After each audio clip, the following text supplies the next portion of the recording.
Écoutez, bonjour à toutes et bonjour à tous pour ce 6e rendez-vous que l'Institut des hautes études de l'éducation et de la formation, l'IH2EF, organise sur le sujet du pilotage de l'intelligence artificielle. Pour rappel, ce cycle de webinaires aborde 8 thèmes jusqu'en mai 2026, tous présentés dans une optique managériale pour les personnels d'encadrement. Je salue pour commencer, bien évidemment, toutes les personnes qui sont connectées aujourd'hui en direct, chefs d'établissement, inspecteurs, inspectrices, notamment celles et ceux de la région Nouvelle-Aquitaine avec lesquels nous avons entamé, impulsé ce cycle de webinaires. Donc, je disais que je saluais nos amis du Québec qui peut-être nous ont rejoints également pour ce webinaire. Ce sont des directeurs ou des directrices gestionnaires d'établissements, mais aussi peut-être quelques collègues de l'enseignement supérieur. Nous sommes heureux de vous compter parmi nous aujourd'hui. Alors, toujours 3 séquences dans ce webinaire. Pour débuter, nous accueillons des collègues, des pairs qui vont illustrer leur manière de soutenir les dynamiques apprenantes et durables en matière d'IA. Nous traiterons d'abord de l'animation des communautés en tant que telle avec Grégory Lefebvre, que vous voyez à l'écran, qui depuis la période Covid, en réalité a construit des compétences solides et une méthodologie qui se rapproche en fait des principes de fonctionnement des communautés d'apprentissage. Puis Hélène Arvan de l'ANAC présentera quant à elle une démarche et peut-être un outil aussi qui facilite la discussion avec les espaces d'échange sur le travail notamment. Clara Eitner, ensuite, qui est IAIPR en SVT, nous présentera un outil qu'elle a conçu pour les équipes enseignantes qui leur permet de planifier, de suivre les actions pédagogiques et éducatives qui peuvent être mises en place au bénéfice des élèves de collège et de lycée. 3 illustrations qui soutiennent donc l'appropriation de l'IA dans nos champs professionnels. Pour le point scientifique, nous avons le plaisir d'accueillir une seconde fois Carolina Serrano-Archimi, qui est spécialiste du leadership organisationnel à l'IAE d'Aix-Marseille. Carolina est intervenue la semaine dernière déjà pour décortiquer les mécanismes d'accompagnement de cette transformation à l'échelle individuelle. Elle a notamment insisté sur les différences à opérer entre la conduite du changement, qui a un début, un milieu et une fin, et l'accompagnement de la transformation humaine fondée sur la conscientisation du chemin qu'il y a à parcourir, à opérer pour sa propre pratique afin d'accéder à de nouveaux gestes professionnels. Aujourd'hui, Carolina Serrano développera plus particulièrement les dimensions collectives de cette transformation à l'échelle des services, des groupes professionnels ou des structures, des dimensions toujours très stratégiques pour le pilotage et le leadership transformationnel. Enfin, en dernière partie de webinaire, nous accueillerons Erwan Petel, inspecteur général, qui clôturera ce webinaire en évoquant ce qui peut soutenir l'installation durable et souveraine de ces dynamiques en matière d'IA. Savoir bien sûr contractualiser avec les bons acteurs, peut-être repérer les talents et soutenir leur développement professionnel pour construire aussi de l'expertise. Comment aussi tenir ces équilibres avec la nécessaire recherche d'une égalité de traitement dans les territoires et entre les acteurs. Donc, ce seront ces sujets qui seront abordés également en fin de webinaire. Avant ces premières interventions, je vous signale à votre disposition un chat par lequel vous pouvez poster vos remarques, vos questions. Nous les reprendrons dans la mesure du possible avec les intervenants. J'ai également mis plus haut dans le lien de discussion une petite enquête de participation que je vous reproposerai en fin d'émission. Voici ces QR codes ou ces liens qui vous sont proposés dans le chat de manière à repérer aussi si vous êtes satisfait des contenus qui vous ont été présentés. Donc voici une première image qui illustre finalement et qui vient aussi d'un collègue de l'inspection générale qui est intervenu précédemment et qui illustre les mouvements entre la dimension nano à l'échelle de l'élève, micro à l'échelle des enseignants, méso à l'échelle des structures et macro à l'échelle de la communauté apprenante. C'est bien cette dernière dynamique que nous allons essayer de développer aujourd'hui.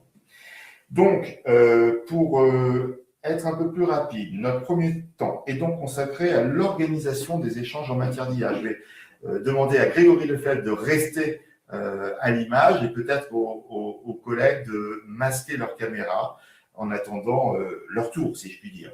Donc Grégory, comment soutenir, rendre permanent, comment planifier les interventions des adultes dans les territoires et les établissements. Je vous ai demandé un exercice pas facile, Grégory Lefebvre. Je vous ai demandé de décrire votre action d'animation dans le cadre des communautés que vous suivez, une activité que vous avez développée dans le cadre aussi du Learning Planet Institute. Vous avez 15 minutes pour nous fournir les principes d'action fondamentaux que vous activez pour soutenir la professionnalisation des acteurs. C'est un véritable défi, je le sais, mais vous avez bien voulu le relever. Alors Grégory, bonjour, et c'est à vous. Moi, je m'efface, et à tout à l'heure. Merci Nicolas. Donc bonjour à toutes et à tous. Donc oui, je suis bien Grégory Lefebvre, donc inspecteur STI depuis 2011, et depuis plusieurs années, je travaille sur les communautés apprenantes. Donc j'en ai fait émerger, structurer et animer, on va dire plus d'une trentaine dans des contextes très variés. Et j'ai aussi donc été membre d'une équipe de recherche, l'équipe prof-chercheur du Learning Planet Institute à Paris. Et nous avons développé et déployé une démarche de recherche collaborative. Donc aujourd'hui, j'anime notamment une communauté apprenante dédiée à l'IA dans un réseau pédagogique territorial, celui de Pézenas dans l'Hérault. Et c'est ce dispositif, on va dire, qui va servir d'appui à ma présentation. Alors, je souhaite débuter par une remarque. Selon moi, face à l'IA, l'institution mobilise plutôt un modèle que nous connaissons tous, cadre, on forme via des dispositifs ponctuels, on diffuse des ressources. Alors ce modèle, il fonctionne notamment plutôt quand les savoirs sont stabilisés, quand les gestes professionnels sont connus, on va dire quand les effets sont prévisibles. Mais avec l'IA, d'après moi, ce modèle se heurte à trois ruptures fondamentales. Donc la première, c'est l'instabilité. Donc les outils, on voit bien, hein, ils changent tous les mois. Ce qu'on enseigne on va dire en janvier peut être obsolète au mois de juin. Et donc la variable stable n'est pas l'outil, c'est plutôt la question professionnelle qu'il soulève. C'est plutôt l'évolution multiple de la pratique. La deuxième rupture que je vois, c'est la contextualité. Donc une même pratique pour produire des effets différents selon l'autonomie des élèves, les consignes, le niveau, la culture de classe, etc. Donc on voit bien qu'il n'existe pas de pratique qu'on peut qualifier d'universelle avec l'IA, et seulement des pratiques qui fonctionnent sous certaines conditions, dans certains contextes précis. Et de mon côté, je comprends que ces pratiques ne se transmettent que difficilement et qu'elles se construisent notamment localement. La troisième rupture, c'est la transformation des situations professionnelles. Donc on le sait, hein, l'IA modifie le rapport à l'écriture, à l'évaluation, à l'erreur, au savoir lui-même, et j'en oublie sûrement. Et ce n'est surtout pas seulement un problème d'outils à prendre en main, mais je crois que c'est un problème fondamentalement réflexif qui touche les conditions mêmes d'exercice du métier. Et donc ça me fait cheminer vers un constat on va dire un constat clé. Les enseignants, dans leur classe, ne rencontrent pas d'abord un outil, mais ils rencontrent des situations déstabilisantes. Et d'après moi, ce constat ne se traite pas via de la formation descendante ou de la formation que je qualifie de classique. Le meilleur outil que je connaisse face à ce challenge est le recours à des dispositifs en communauté apprenante, donc on va dire des comités de pratique ou d'apprentissage. Alors, qu'est-ce que c'est qu'une vraie communauté, enfin, une communauté apprenante? On parle souvent de collectif, de travail en réseau, d'intelligence collective, mais je crois qu'il faut être précis, parce qu'une communauté apprenante, en tout cas, est un objet exigeant, et je dirais même que, en fait, c'est un objet assez rare, finalement. Une communauté apprenante, c'est pas un groupe de travail, c'est pas une réunion, ce n'est pas une formation participative, par exemple, avec un animateur bienveillant. Enfin voilà, en tout cas, c'est pas que ça. C'est un dispositif d'enquête sur des problèmes professionnels réels et qui produit du développement professionnel concret, qui produit de l'évolution de pratique et de l'apprenance contextualisée. Et donc, seulement diffuser des contenus, des outils, recueillir des avis, partager des expériences de façon informelle, ça correspond pas, selon moi, à l'identité d'une communauté apprenante. L'identité d'une communauté, elle s'ancre sur les épines dans le pied des participants. Enfin, c'est ce que j'appelle les épines dans le pied. Leurs vrais problèmes de terrain. Et on les traite collectivement, avec rigueur, avec une méthode, pour produire des hypothèses testables, des expérimentations situées et des analyses sur ce qui marche ou ne marche pas, en allant voir les contextes, les conditions, etc. Et donc, je vois 3 dimensions indissociables. La première, pour être une communauté apprenante, en fait, il faut viser l'amélioration des pratiques à partir d'un domaine partagé. Donc, on ne travaille pas sur l'IA en général, on travaille sur des problèmes précis, vécus, situés dans les classes et les établissements des participants. La deuxième dimension, c'est l'explicitation et la formalisation des savoirs d'action. Donc, on définit des hypothèses à tester, ce qu'on appelle les actions, face à une problématique qu'on appelle un défi. Et puis ensuite, en fait, on expérimente ces actions, on définit un mode d'emploi, une recette à suivre, et en cours d'expérimentation, on prélève des données qui nous permettent de rendre ces savoirs explicites, analysables et potentiellement transmissibles lorsque c'est possible. La troisième dimension, c'est la production collective de connaissances issues de l'expérience. Donc, on ne produit pas des impressions ou des témoignages isolés, on produit structurés, issus d'expérimentations réelles et analysées. Et on regarde pourquoi ça marche, pas ou peu, et dans quel contexte. Donc, pour moi, c'est vraiment ce triptyque, c'est ce qui distingue une communauté apprenante d'un groupe lambda. Sans ce triptyque, on peut avoir du collectif, mais pas ou peu de transformation, en tout cas, je crois. Et sans ce triptyque, en fait, le collectif, il peut être ce que j'appelle moi un moulin à vent, c'est-à-dire voilà, un objet qui tourne à vide. On le connaît tous, je crois. Et ou bien un monstre. Alors lui, il est plus dangereux parce que il va faire du vrac ou quelque chose de non maîtrisé. Maintenant, je prends l'exemple de la communauté donc IA du réseau pédagogique de Pézenas. Donc, comment il est structuré? On a des enseignants volontaires du premier et du second degré, issus des établissements et des écoles du réseau.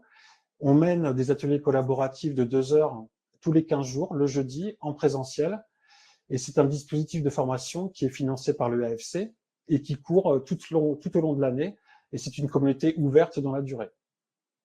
Chaque problème qui est apporté par un participant est traité selon un protocole structuré donc en 5 étapes, 5 grandes étapes, on va dire, et qui sont issues de la démarche prof-chercheur du LPI et que j'applique et adapte depuis des années. Donc, je vais vous les présenter brièvement. J'ai pas le temps de rentrer dans le détail, donc je pense que ça donne quand même je l'ai déjà un petit peu parlé avant. Donc, l'étape 1, c'est la problématisation précise. Donc, un défi à relever, il faut le décrire. Donc, on passe d'un problème flou à un problème traitable et contextualisé. Par exemple, j'ai envie que l'IA m'aide à mieux accompagner les élèves. Ça devient comment adapter des supports pédagogiques avec l'IA pour les rendre accessibles à tous les élèves. Ensuite, on passe à l'étape 2. Donc, c'est la formulation d'hypothèses d'action. Donc là, on définit une action pour relever le défi, enfin, en tout cas, qui va tenter de relever ce défi. Et si on testait cette approche avec cette consigne dans ce contexte, et on construit des pistes concrètes. En fait, on construit un mode d'emploi expérimenté, une recette à suivre, qu'on va suivre ensuite étape par étape. Et par exemple, donc pour relever le défi précédent que j'ai cité, donc à savoir comment adapter les supports pédagogiques avec l'IA pour les rendre accessibles à tous les élèves, la participante a décrit l'action suivante: adapter le format de fiche de séance pour les élèves à besoins particuliers selon les principes de la conception universelle des apprentissages. Donc on voit bien ici le degré de précision qu'il peut y avoir sur l'action qui a été décrite. Ensuite, on passe à l'étape 3. Donc là, c'est l'expérimentation en situation réelle. Et donc, chaque participant teste en classe, dans son pilotage, dans ses pratiques quotidiennes. Et l'étape 4, finalement, elle est liée directement à l'étape 3 puisqu'elle concerne la collecte de données et d'observables. Donc là, on prélève des traces, des productions d'élèves, on suit des indicateurs mesurables ou observables. En tout cas, on ne sort pas de l'expérimentation avec des impressions, mais on revient avec des éléments à analyser. Ce qui nous amène à l'étape 5, l'analyse et l'ajustement. Donc, qu'est-ce qui a marché, qu'est-ce qui n'a pas marché ou peu, dans quel contexte précis, sous quelles conditions, et on écrit un retour d'expérience. Donc, à l'écran, je vous ai mis d'autres exemples de défis ou d'actions. Alors, j'ai pas pu tout écrire parce que j'avais pas la place. Ça vous donne quand même une idée. Et donc, ce protocole en 5 étapes de prof-chercheur vise vraiment à transformer un groupe de pairs en dispositif concret d'évolution des pratiques, de façon située et dans leur propre contexte.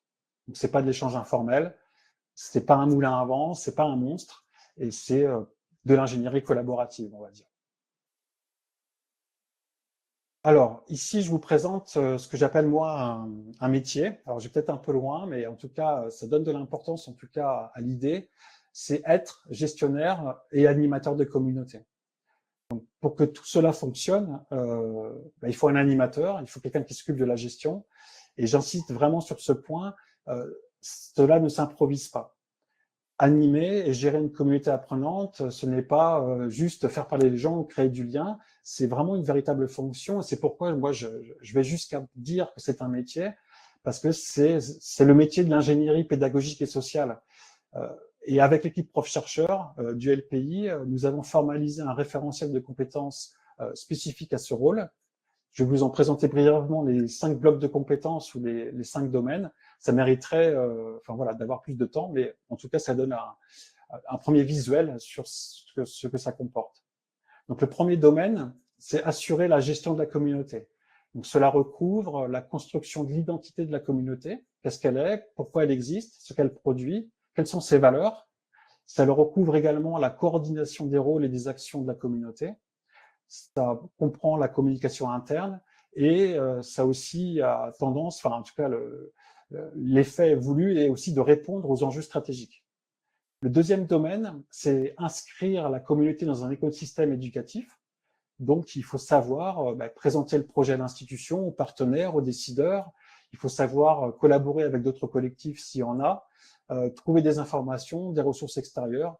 Et quelque chose de très important est de co-construire des objets dans un espace dédié au collectif, afin que fait, tout le monde ait accès aux productions des autres. Le troisième domaine, c'est animer des ateliers en favorisant une collaboration constructive et efficiente. Donc là, on comprend bien, c'est la compétence la plus visible, animer une séance de 2 heures de façon à produire quelque chose de concret. Mais derrière, c'est aussi maîtriser une démarche collaborative et ses outils associés.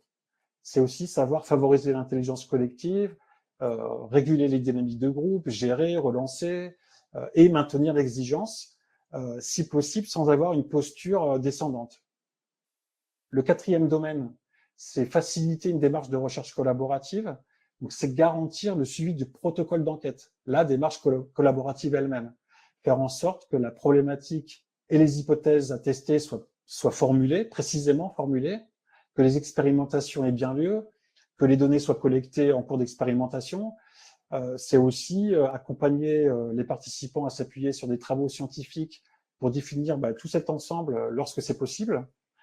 C'est aider aussi chacun à adopter une posture de praticien-chercheur, ce qui n'est pas forcément évident au début. Il s'agit d'apprendre à regarder sa propre pratique avec un œil analytique et donc pas seulement intuitif. Le cinquième domaine, qui est aussi très important, parfois négligé, c'est accompagner et prendre soin de la communauté. Donc, il faut être capable de répondre aux besoins d'accompagnement individuel des participants, de favoriser un cadre donc évidemment bienveillant, convivial, ça on y arrive, mais aussi rigoureux. C'est pour ça qu'on s'appuie sur le domaine 4, par exemple, pour apporter de la rigueur. Et de façon incontournable, il faut savoir maintenir l'engagement des membres dans la durée, parce qu'une communauté, c'est normal, c'est un objet vivant, je qualifie de vivant, on va dire, la communauté, elle s'essouffle, et donc il faut la nourrir, il faut la valoriser, il faut savoir la protéger. Donc, selon moi, la mission d'animateur et gestionnaire de communauté, donc c'est pas une fonction supplémentaire qu'on attribue par défaut à quelqu'un qui est disponible, c'est vraiment une mission qui comporte un ensemble de compétences qui s'apprennent et qui méritent d'être reconnues. Et aujourd'hui, je me rends compte que ce métier est à rendre visible institutionnellement. J'en arrive à ma dernière diapositive. Donc, c'est celle qui est peut-être la plus critique, je ne sais pas. En tout cas, la méthode, elle existe. Les preuves de concept, ils existent. Mais sur le terrain, moi, je repère 3 obstacles structurels qui fragilisent le déploiement de ce modèle. Le premier obstacle, et pour moi, c'est vraiment le plus important, c'est le temps. Le temps n'est pas reconnu. Le temps consacré à l'animation, à la participation, pour les participants évidemment, n'est inscrit nulle part dans les organisations. Il faut des personnes convaincues, mais si on souhaite faire émerger et installer une communauté, bah, il faut savoir faire plein de trucs. Il faut savoir donner à voir, donner à comprendre, parvenir à convaincre, faire adhérer. Il faut négocier avec les chefs d'établissement, adapter les emplois du temps, créer un calendrier spécifique. Donc, on peut parler de bricolage, on va dire, institutionnel. Et pourtant, le temps, c'est la condition numéro 1. Sans temps structuré et protégé, il n'y a pas de communauté. Le deuxième obstacle que je repère, ben, ça concerne la formation des animateurs. Donc, on nous encourage, les cadres et pas que, à animer des réseaux, à développer l'intelligence collective, à travailler en mode collaboratif, mais on ne forme pas de façon déployée et précise à l'ingénierie collaborative, à la gestion de communauté, à la démarche d'enquête, au référentiel de compétences que je viens de vous présenter. Donc, en résultat, nous avons des collectifs qui émergent, qui peuvent émerger, mais qui peuvent aussi s'enliser, faute de méthode, faute de compétences, faute de résultats concrets pour les participants. Le troisième obstacle, ben, c'est l'écosystème de soutien qui n'existe pas ou peu. Donc, je constate un manque de reconnaissance institutionnelle pour les participants, de moyens humains ou financiers dédiés au développement de la communauté, un manque de valorisation pour les gestionnaires et les animateurs. Et donc, comme je l'ai déjà dit, les communautés, elles tiennent surtout grâce à des personnes engagées et pas suffisamment grâce à un cadre institutionnel facilitant. Donc, je pense que si on veut déployer ce type de pratique de développement professionnel, eh bien, l'institution aurait à gagner à faire en sorte d'activer des leviers stratégiques de transformation. Et donc, ils sont 3, enfin, je les repère en tout cas comme étant 3. Donc, former les gestionnaires et les animateurs de communauté, installer officiellement ce temps de travail et structurer un écosystème de soutien autour de ces dispositifs. On arrive à une question que je repère et qui, je pense, est à reformuler. Face à l'IA, la question dominante est plutôt, d'après ce que j'entends en tout cas, comment former les enseignants aux outils IA. Et pour moi, en fait, la vraie question, ou celle en tout cas que je vous invite à emporter avec vous aujourd'hui, est plutôt comment organiser des collectifs capables d'enquêter sur les transformations du métier.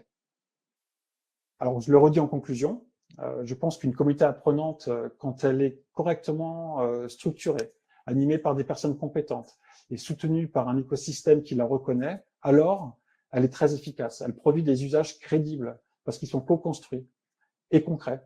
Et elle transforme les pratiques des participants aussi concrètement. Elle produit des ressources transférables avec des conditions explicitées. Et là, c'est une grande force face à l'IA, par exemple. Elle permet à chacun de s'ajuster presque en temps réel à une réalité professionnelle qui cesse de bouger. Donc, pour moi, l'IA n'est pas seulement un défi technologique, c'est un révélateur de notre capacité ou de notre apprentissage collectif. Voilà. Je vous remercie pour votre attention. Je pense que j'ai tenu à peu près dans les temps, Nicolas. J'étais rapide, hein, j'essaie de faire vite. Merci beaucoup Grégory pour ta présentation qui montre une compétence qui comporte une forme d'exigence pour soutenir dans la durée ces groupes réflexifs autour de ce type d'organisation communautaire, mais qui est particulièrement bien adapté aux enjeux de compréhension, d'engagement, d'association des collègues pour la maîtrise des IA dans leur geste professionnel. Merci beaucoup, on y reviendra. Donc, on va poursuivre un petit peu dans la même veine avec une autre présentation de Hélène Arvan de l'ANAC, que j'appelle à apparaître à l'écran. Bonjour Hélène. Une présentation, c'est-à-dire que l'ANAC a professionnalisé, finalement, a formalisé plus exactement une méthodologie qui vise à engager les discussions et les échanges dans les champs professionnels. Je parle bien sûr des espaces d'échange et de discussion sur le travail que vous allez nous présenter. Puis également l'ANACT, l'ARACT, met à disposition des équipes, et il suffit de vous solliciter pour construire ces aspects-là, des jeux ludopédagogiques en matière d'IA. Donc je vous laisse présenter ces dimensions et je m'efface. À tout à l'heure. Merci Nicolas, merci Grégory. Donc, c'est une belle transition avec l'intervention de Grégory parce que je partage complètement les questionnements de fin de Grégory et du coup, je vais présenter un outil spécifique qu'on peut mettre à la main des collectifs de travail pour justement discuter du changement lié à l'IA. Donc, ce qu'on appelle, nous, la boîte noire des transformations. Donc, je vous le présenterai à la fin. Moi, j'ai 10 minutes et donc, je vais essayer de ne pas faire intervenir Nicolas après ces 10 minutes et de tenir le temps. Donc, je vais vous parler effectivement des espaces de discussion sur le travail, mais je vais aussi focaliser sur la présentation de cet outil qu'on appelle la boîte noire. En introduction, donc par rapport ce que je voulais dire, c'est que par rapport justement aux questions que pose l'IA en termes d'évolution des métiers, des pratiques, des compétences, mais aussi toutes les peurs et les incertitudes liées à la pénétration très rapide, notamment de l'IA générative et des questions que ça pose, ce que nous, on préconise au niveau de l'ANACT, c'est d'aborder l'IA comme un changement, comme n'importe quel changement en fait, mais un changement à conduire et à discuter à partir des situations de travail réelles, en fait. Et comme disait Grégory, sur des situations vraiment précises, quoi. Donc, on invite vraiment à engager ces espaces de discussion sur le travail réel tel qu'il est fait et vécu par ceux qui travaillent, en fait. D'où l'intérêt de focaliser sur ce que nous, on appelle des espaces de discussion sur le travail, et pas sur la prescription du travail, c'est-à-dire ce qu'on est censé faire, mais sur ce que font vraiment et ce que sont capables de faire vraiment ceux qui travaillent avec les contraintes et les ressources qu'ils ont. Donc, au-delà des discours un peu techniques des experts sur l'IA, on invite vraiment à discuter en amont, le plus possible en amont possible des changements de ces questions-là par rapport justement pour faire en sorte d'être dans une approche opportuniste et en avance de phase au lieu de subir la vitesse de pénétration de l'IA et de faire en sorte que, justement, comme tout changement, que dans l'idéal, ça soit l'IA et les choix liés à l'IA qui vont s'adapter au travail existant et que ce ne soient pas les travailleurs et les travailleuses qui doivent s'adapter à l'IA et aux outils, en fait. Ce qui est un paradigme qu'on voit dans tout type de changement, où généralement, en fait, c'est les gens qui travaillent qui doivent s'adapter au changement, mais le changement n'est pas adapté aux gens qui travaillent. Et donc, nous, on prend vraiment en avance de phase d'être le plus possible sur de la discussion sur le travail par rapport, pour justement éviter que l'IA s'impose à ceux qui travaillent et viennent dès lors dégrader la qualité de vie au travail, le sens au travail, les coopératives de travail et puis la qualité du travail au final. Et ça rejoint un peu ce que disait Grégory avant sur la question de communauté apprenante, parce que plus vous mettez les personnes qui travaillent à discuter ensemble et à confronter des postures, des pratiques professionnelles, des idées, des manières de faire, plus, à partir du moment où c'est bien animé, d'où la qualité dans l'espace de discussion sur le travail, plus en fait le groupe apprend en fait par lui-même aussi, en faisant en fait, et arrive à sortir ces fameuses épines dans le pied dont parlait Grégory, et à se lancer dans des expérimentations pour dire bon, ok, on a cette épine-là, on va essayer de faire ça pour voir si ça nous permet de mieux travailler, et puis on voit si ça marche et si ça marche pas. Et donc les EDT, les espaces de discussion sur le travail, permettent tout au long d'un changement de driver un peu ces différentes étapes de conduite du changement. Donc, pourquoi est-ce je dis qu'il faut parler du travail et du travail réel, parce que le travail et les besoins ne sont pas les mêmes pour tout le monde. Là, c'est un petit schéma qui montre que, voilà, selon si on est pilote de l'avion dans les services financiers ou les services au sol, eh ben, on ne va pas voir le travail et les critères de qualité de travail de la même manière, et vous pouvez faire la même infographie avec les EPLE, où vous demandez au comptable, à l'enseignant, au proviseur ou à l'agent d'entretien, c'est quoi pour vous travailler, c'est quoi qui fait qualité du travail, ben, vous n'aurez évidemment pas les mêmes réponses, et c'est normal et c'est pas grave. Mais d'où l'intérêt, un moment, de se mettre autour d'une table pour justement discuter et partager tout ça. Deuxième raison, pourquoi parler du travail et pourquoi accompagner les changements? Parce que ce qu'on constate généralement dans tout changement, c'est qu'entre le changement tel qu'on peut l'imaginer par le pilote du changement ou par le prescripteur du changement et la réalité de l'expérience située, comme disait Grégory, ou l'expérience de travail, il y a forcément des décalages. Il y a toujours des décalages. Donc, plus vous serez en amont et plus vous serez dans ces interrogations en amont, plus vous adapterez le changement, le résultat du changement aux conditions de travail actuelles des personnes. Pourquoi conduire le changement aussi à partir du travail? Parce qu'une conduite de changement réussie repose sur… alors là, le schéma, on le voit pas, l'infographie, la couleur est mal choisie, on ne voit pas très bien, mais ça repose sur justement la possibilité de donner une dimension stratégique au changement et pas que technique, c'est-à-dire l'IA, ce n'est pas qu'un outil. D'ailleurs, l'outil en soi, ce n'est pas grand-chose, c'est tout ce que ça provoque autour en termes d'évolution des pratiques, des métiers et des manières de travailler. Conduire un changement, c'est aussi faire en sorte d'avoir des critères d'évaluation du changement et de mesure d'impact partagés, en disant bien, encore une fois, ce n'est pas juste un outil qui va arriver ou qui arrive déjà dans notre métier. Il y a plein d'impacts sociaux, relationnels, stratégiques, financiers, et donc pouvoir discuter collectivement de tout ça. Pouvoir simuler aussi les impacts de ces changements. Et tout ça, ça passe par le biais des espaces de discussion, c'est-à-dire, je vais le dire très simplement, mettre les personnes concernées par le changement, c'est-à-dire un petit peu tout le monde aujourd'hui, autour d'une table pour pouvoir discuter justement de des changements et d'être le plus en avance de phase possible face à l'IA. Donc, je vous présente très rapidement l'exemple de trois personnels que j'ai imaginés. Une enseignante Claire enseignante de lettres, Claire de 45 ans, qui est plutôt expérimentée, investie pédagogiquement, mais pas du tout à l'aise avec les outils numériques. Et donc, elle sent que ça va trop vite, elle sent qu'elle va être paumée, qu'elle est déjà paumée, et en plus, il n'y a pas de cadre clair, et puis elle sait qu'elle doit s'y mettre, mais elle a peur de mal faire. Donc, on voit bien que là, le changement suppose une inquiétude. Si elle garde cette inquiétude tout le temps, ça peut venir dégrader son travail, sa qualité de vie au travail, tout ça. Après, nous avons Julien, qui est gestionnaire financier, qui est plutôt débordé, très sollicité, très ouvert à l'innovation, mais il n'a pas le temps de s'y mettre. Et même s'il voulait s'y mettre, il ne sait pas par où commencer. Donc, il essaie de s'y mettre un peu tout seul, mais il se sent un petit peu isolé et pas accompagné. Donc, il a envie, mais il n'a ni le temps, ni forcément les moyens. Et donc, ça va lui créer des préoccupations également.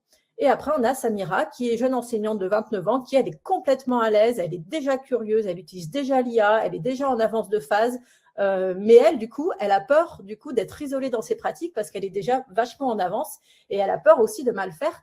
Et puis, elle voit que chacun fait un peu dans son coin, mais elle voudrait être sécurisée dans sa pratique de l'IA, dans ses enseignements. Donc, on voit bien que face à ces trois exemples-là, l'IA va créer des peurs, des inquiétudes, des préoccupations, des questionnements. Et c'est à ça que les espaces de discussion sur le travail vont aider, de pouvoir justement se réunir pour pouvoir débattre en fait des critères de qualité de travail, des différences dans les postures, dans les manières d'aborder ces questions-là, partager des bonnes pratiques, mutualiser les apprentissages face à ça, éviter d'isoler les personnes aussi chacun dans leurs pratiques, partager aussi les préoccupations et les émotions que ça produit, et puis justement que l'IA devienne un prétexte pour développer l'intelligence collective et se professionnaliser collectivement et partager, peut-être s'aligner sur des manières de faire le travail d'une manière générale. Et donc, globalement, si on se met en mode EDT pour pouvoir conduire ce changement autour de l'IA, il va y avoir des impacts positifs sur le contenu du changement qui va être plus sécurisé, notamment face aux usages. On va pouvoir développer une culture commune pour le manager ou l'encadrant, mieux comprendre, ça permet de mieux comprendre les réalités des situations de travail de ceux qui font le travail, de renforcer la confiance, la coopération et l'innovation aussi. Et globalement, avoir une posture où on est là pour réguler et pas imposer, c'est-à-dire on est plutôt en opportunisme face à l'IA et pas en je subis l'IA et l'IA m'impose dans ma propre pratique professionnelle. Et donc, globalement, ça permet de se professionnaliser. En tout cas, c'est une occasion de se professionnaliser entre pairs et de se former par l'expérience. Donc maintenant, pour le temps qui me reste, je vous présente ce fameux outil qu'on appelle la boîte noire de du changement, en fait, qui est un outil que vous pouvez utiliser dans vos espaces de discussion sur le travail, et justement, c'est-à-dire tous vos temps que vous allez driver, que vous allez caler pendant la conduite de ce changement-là, en amont, pendant et après. Et donc, c'est un outil qui permet de discuter, alors qui va peut-être plus correspondre au premier point, à la première phase que présentait Grégory, justement, ce qui permet de discuter de la discutabilité, de l'utilité, de l'accessibilité, de l'intelligibilité, l'utilisabilité et l'adaptabilité des changements. Donc, dit comme ça, c'est imbuvable, je suis d'accord, mais vous avez un descriptif, c'est-à-dire clairement, en gros, avant qu'un changement arrive, ou quand un changement arrive, l'idée, c'est qu'avec les collectifs de travail, vous discutez de ces 6 critères-là, de ces 6 questions, qui sont plutôt très simples à se poser pour pouvoir justement prendre le contrôle sur le changement et ne pas le subir. Donc, la discutabilité, c'est quand et avec qui et de quoi on va discuter à l'occasion de ce projet. Donc, il s'agit donc d'organiser le dialogue tout au long du projet avec des ateliers participatifs, des communautés de pratique, des espaces de discussion sur le travail, peu importe comment vous appelez ça, pour discuter des usages, des risques, des opportunités et des conditions un peu d'appropriation de l'outil. Deuxième question, c'est l'utilité. Pourquoi, en fait, on va intégrer l'IA? Donc, ça permet de partager peut-être le sens différent que chacun peut mettre dans cet outil et dans le changement. Et c'est OK de voir un sens ou un intérêt, une utilité différente. C'est normal. Si, encore une fois, vous êtes agent d'entretien ou proviseur ou enseignant, vous n'allez pas avoir le même sens. C'est normal. Et donc là, on vous invite à discuter de l'utilité et à partager ces critères un peu différents. Troisième question, c'est l'accessibilité. Donc, comment les outils, les leviers, les ressources sont-ils rendus accessibles à tous et toutes? Donc, avec que ce soit de la paire aidance, des référents IA, des personnes qui vont être plus expérimentées sur le sujet, ou des petits pas assez pratico-pratiques pour se lancer dans l'IA quand, comme Claire, par exemple, on est moins à l'aise avec les outils numériques. Quatrième, c'est l'intelligibilité, donc c'est-à-dire c'est se poser la question quelles ressources il faut partager pour construire le sens de cette transformation et favoriser les apprentissages collectifs.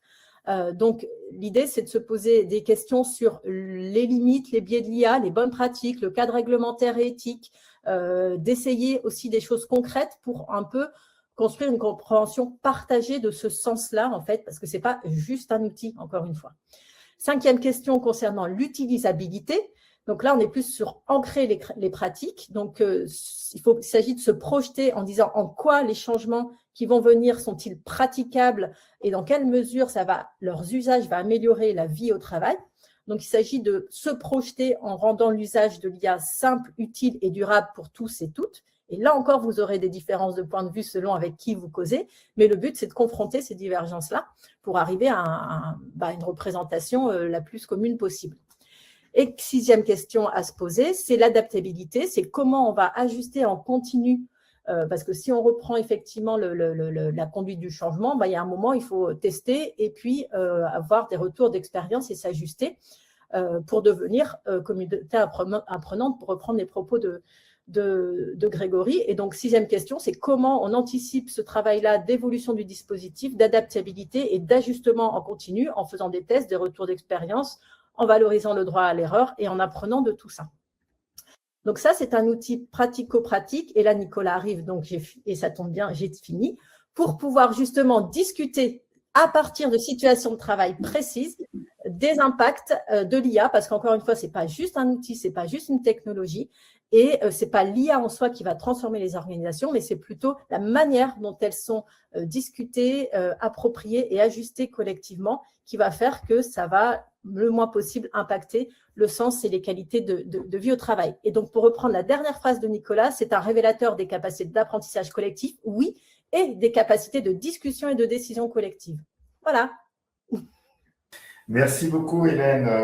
Effectivement, j'apparais parce que le temps est un peu compté, mais merci beaucoup pour une présentation très détaillée de cette méthodologie. Vous retrouverez bien sûr tous les PowerPoint, toutes les présentations sur notre site et vous aurez le temps de relire toutes les capacités qui ont été présentées par Hélène. Merci beaucoup. On va passer maintenant à Clara, à qui je demande d'apparaître à l'écran. Alors, Clara Ettner, Vous êtes inspectrice d'académie en sciences de la vie et de la terre. Et vous avez proposé un outil relativement actionnel d'accompagnement pour la planification, pour la définition un petit peu stratégique. Oui, je vais passer, vous avez pris la main sur PowerPoint très bien. C'est un outil, c'est un commun, il est disponible dans la forge de l'ADNE, donc il est mis à disposition de tous. Et ça, c'est un outil extrêmement pratique. Je vais vous laisser vous le présenter. Je vais prendre la main pour repasser les slides, vous mettre au bon endroit. Voilà. Et ça apparaît à l'écran, Clara? Eh bien non, mon ordinateur ne veut pas que j'apparaisse, donc j'essaye, mais je ne peux pas apparaître. Vous m'entendez? Vous ne m'entendez pas? Oui, très bien, on vous entend. D'accord, c'est déjà pas mal. Donc on ne peut pas me voir, mais ce n'est pas très grave. La caméra ne veut pas.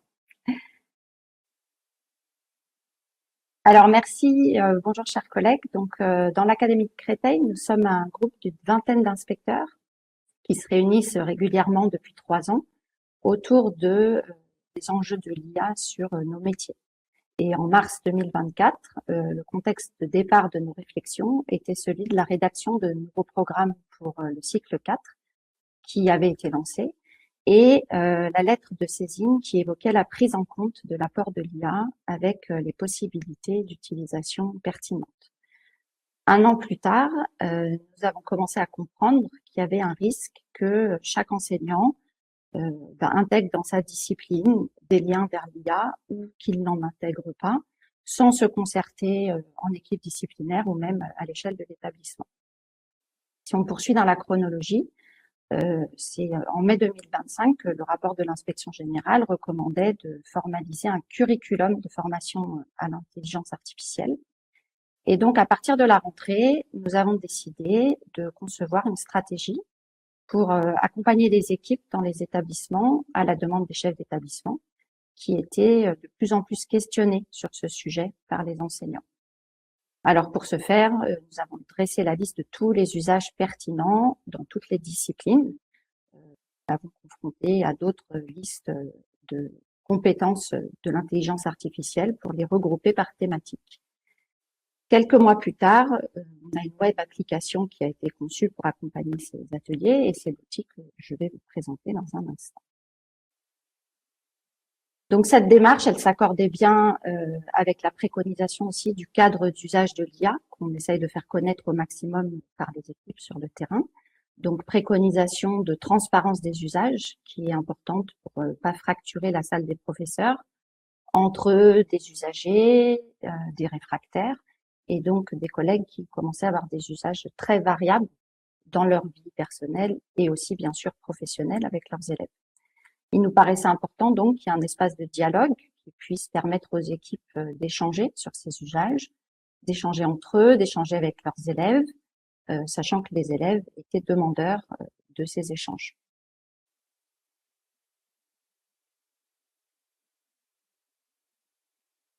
Donc, on a conçu des ateliers de 2 heures, des ateliers destinés à des collectifs d'enseignants dans leurs établissements, pour qu'ils se regroupent, qu'ils réfléchissent à ce qu'ils font déjà avec leurs élèves en lien avec l'IA, ou ce qu'ils pourraient faire prochainement avec leurs élèves, dans 3 domaines que vous pouvez voir en bas de l'écran que nous avons déterminés, qui sont savoir comment fonctionne l'IA, comprendre les enjeux de l'IA, et puis apprendre avec l'IA. Alors à partir d'il y a quelques mois, donc le mois de janvier de cette année, cet atelier papier s'est transformé petit à petit avec l'aide de la DRAN. Donc on était parti de post-it avec un code couleur pour les 3 domaines que je viens de vous citer, et puis des niveaux qui représentaient les classes. Donc vous voyez ici en bas à gauche les post-it du niveau seconde quand on l'a fait dans un lycée, première puis terminale avec les 3 couleurs, et la web application donc qui est en cours d'expertise et que je vais vous présenter ici, a donc vu le jour pour remplacer ces post-it. Donc l'idée, c'est de recouper des enseignants d'un même établissement, de les laisser réfléchir tout seuls dans un premier temps assez court, 5 ou 10 minutes, aux compétences qu'ils mettent déjà en place, et puis ensuite de leur demander de prendre en main l'application. Donc, je vais partager mon écran pour vous présenter la façon dont on peut se déplacer dans cette application.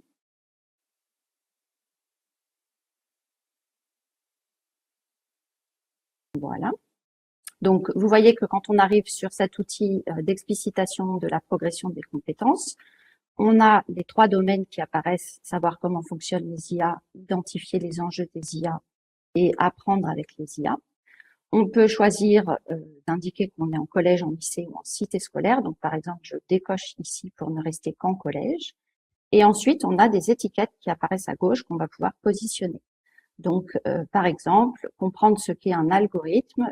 Des collègues pourraient, dès la classe de 6e, l'aborder avec leurs élèves. Vous voyez ici que sont positionnés en clair la 6e et la 5e et en foncé 4e et 3e pour l'autorisation d'un usage ou juste de parler des IA avec les élèves pour être en accord avec le cadre.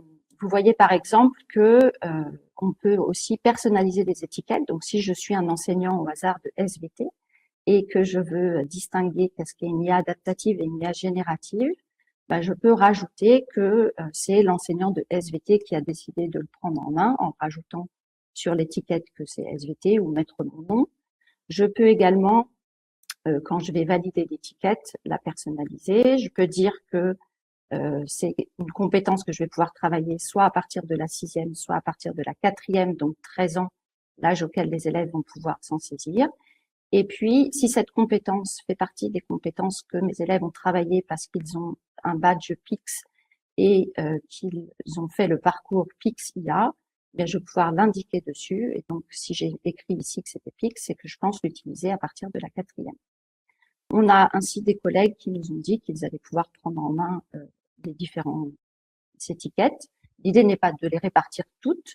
L'idée n'est pas non plus d'avoir un parcours qui serait imposé. Donc, il n'y a pas de bon parcours ou de mauvais parcours, mais c'est la réalité de ce que les collègues font ou envisagent de faire à court terme. La même chose pour identifier les enjeux de l'IA. Donc, par exemple, sur le coût environnemental et social, ben, le professeur en charge des éco-délégués pourrait indiquer que c'est avec les éco-délégués qu'il va mener une action pour personnaliser l'étiquette et ensuite le placer sur un nouveau choix.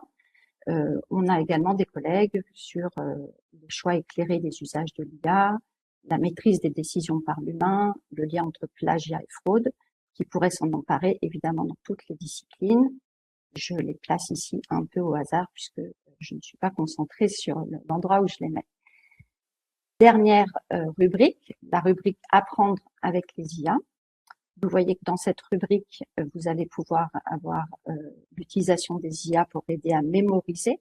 Donc, on pourrait imaginer que à la maison, les élèves nous disent qu'ils utilisent une IA pour mémoriser et qu'on veuille les accompagner. Confronter la production personnelle pour exercer son esprit critique. On peut le faire également avec les élèves. Soumettre son travail afin d'approprier sa réflexion. Ce serait des activités plus guidées. Et on va avoir comme ça une répartition des compétences qui va se faire au fil des choix des collègues.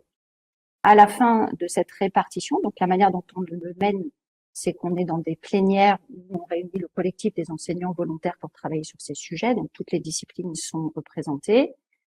L'application est mise sur un ordinateur relié au diaporama et les collègues viennent et placent les étiquettes en rajoutant des commentaires éventuellement.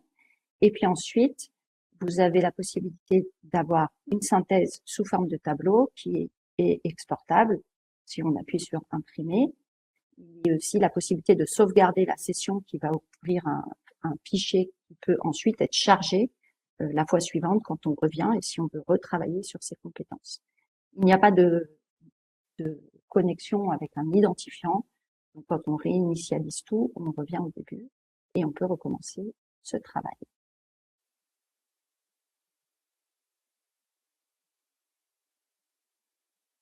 Donc, si on prend un peu de recul par rapport à ces ateliers qu'on a fait pour l'instant dans 4 établissements, donc avec à peu près 200 professeurs en tout qui nous ont donné un retour sur cette pratique, eh bien l'application, elle a l'intérêt de permettre de réunir sur une même un même lieu et dans une même configuration des personnes qui ont des réticences liées à l'usage de l'IA et des personnes qui voient les progrès qu'elles peuvent apporter. Et dans nos étiquettes que nous avons formulées, dans nos compétences, on a essayé d'avoir à chaque fois les deux qui étaient mêlés pour ne pas les opposer, pour que chacun puisse s'intégrer ou non dans cette planification, mais au moins être au courant de ce que font les collègues sans qu'il y ait une remontée à quiconque. Il n'est pas prévu de remonter le tableau. D'ailleurs, les collègues avaient plus une dynamique qui était mise en place quand ils s'appropriaient cet outil. Et le but n'était pas de sauvegarder le tableau, de l'imprimer, de l'afficher dans une salle des professeurs, mais plutôt d'avoir cette démarche collective et de pouvoir se l'approprier par cet atelier. Le fait de pouvoir ajouter la mention PIX IA lorsque telle compétence aura été travaillée à partir du parcours des élèves en 4e était aussi un ajout que nous avons fait récemment à l'application et qui nous paraissait intéressant. Alors, c'est une web application, hein, elle n'est pas très compliquée, elle a été conçue avec l'aide d'une IA, vous vous en doutez. Il est ressorti de ces ateliers que cet outil donc est simple, a l'avantage d'amorcer des discussions, de pouvoir partager des pratiques qui étaient jusque-là silencieuses, et donc de mettre en mouvement le collectif. Le tableau généré est un plus, mais comme je le disais, c'est surtout son utilisation et le fait de rentrer en action et de se projeter en bougeant ses étiquettes comme pouvant faire telle ou telle chose avec tel élève qui nous paraissait important. Et puis finalement, c'est un outil comme prétexte au collectif et au partage qui nous paraît donc vertueux à ce stade de son développement. Je vous remercie. Merci beaucoup, Clara. Merci beaucoup pour cette présentation et cet outil qui fait réagir dans le chat avec beaucoup de demandes de donnez-nous le lien de cet outil, on veut le lien. Des commentaires que j'ai placés également dans notre espace d'échange intervenant avec des collègues qui font la transposition, en tout cas l'analogie avec la dimension spiralaire des programmations et des apprentissages. Donc, visiblement, vous avez touché la majorité de nos collègues qui vont revenir vers vous pour en savoir plus. Je rappelle que l'outil est disponible sur la Forge en libre accès, c'est un commun. Et vous avez donc là le QR code qui permet de le flasher. Donc, j'imagine que tous vos retours seront les bienvenus. Merci beaucoup, Clara. Nous passons maintenant à la deuxième intervention de Carolina Serrano.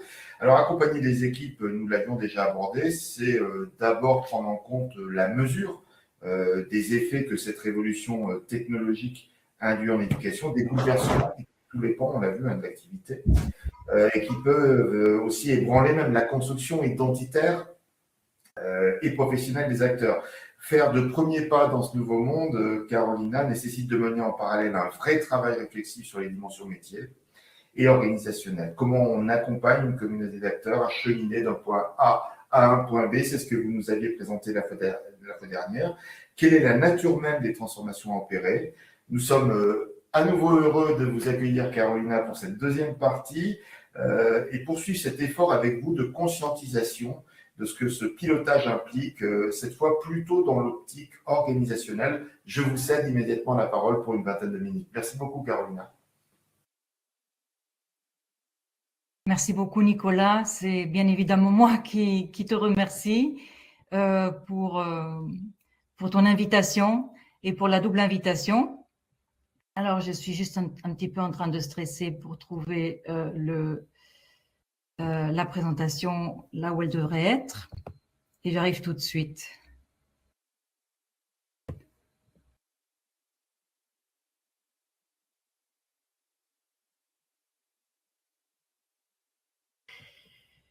Alors. On attend le partage d'écran, Carolina, et on te prévient quand c'est OK. Parce que ça, c'est le partage. Et moi, ce que je veux partager, c'est le PowerPoint comme tout à l'heure. Et alors, je m'excuse, mais j'ai une présentation qui ne prendra pas les 25 minutes, donc on va pouvoir… voilà. On va pouvoir compenser. C'est parfait. Voilà. Mettre en mode présentation. Donc, je vais vous parler de ce niveau organisationnel. En effet, comme tu disais, Nicolas, suite au niveau individuel qu'on avait vu la fois dernière, et puis plus particulièrement, nous avions vu le niveau individuel auprès de l'enseignant ou de l'enseignant-chercheur dans le milieu universitaire. Et puis là, je vais prendre la suite sur le niveau organisationnel. Je vais faire des liens entre les deux, notamment la problématique qui, elle, au départ, est assez similaire. Donc, je me répète un petit peu là-dessus, mais ça va donner le cadre pour les nouvelles personnes qui seraient là. La réalité actuelle qui génère de l'incertitude. Donc ça, vis-à-vis de l'IA, c'est la réalité dans laquelle on est au niveau des établissements. L'IA ne modifie pas seulement les pratiques, mais le cadre dans lequel ces pratiques prennent sens. Ça a été dit auparavant, mais là, je vais vraiment montrer qu'est-ce que ça veut dire concrètement un changement de cadre au niveau d'établissement. Et l'IA intervient au cœur même de ce que nous évaluons, la production écrite de nos étudiants, la capacité d'analyse, la capacité de synthèse, la résolution de problèmes, sachant qu'en même temps, ces mêmes étudiants utilisent à déjà 90% l'IA face à des enseignants et à des systèmes non encore armés à l'usage de l'IA, sauf exception. Et les employeurs, ce qui est très important pour nous, et puis c'est vrai pour un nombre important de disciplines du supérieur, les employeurs, ceux qui vont recruter nos étudiants, attendent qu'ils soient, eux, formés à l'usage de l'IA de manière responsable, éthique. Et donc, si on n'est pas armé au niveau individuel pour déjà s'en servir soi-même et en plus pouvoir accompagner nos étudiants à leur bonne utilisation, ben, ça devient très compliqué. D'où l'image que vous voyez ici en bas. Il y a la flèche de nous vers nous-mêmes, savoir utiliser l'IA et savoir enseigner comment l'utiliser à des gens qui savent déjà s'en servir, mais peut-être pas de la façon la plus responsable puisqu'ils ont certainement appris sur le tas. Hein, c'est pas systématique, hein, mais c'est un petit peu ce qui sort des études actuellement. Donc, aborder des formations IA est facile d'une manière générale, mais elles peuvent devenir inutiles si on n'aborde pas le véritable changement du système pédagogique, et ce, à tous les niveaux. D'abord au niveau des enseignants, c'était le webinaire 5, celui qu'on a fait la dernière fois, et aujourd'hui, au niveau des UFR ou carrément des universités. C'est l'objet de mon échange avec vous en ce moment.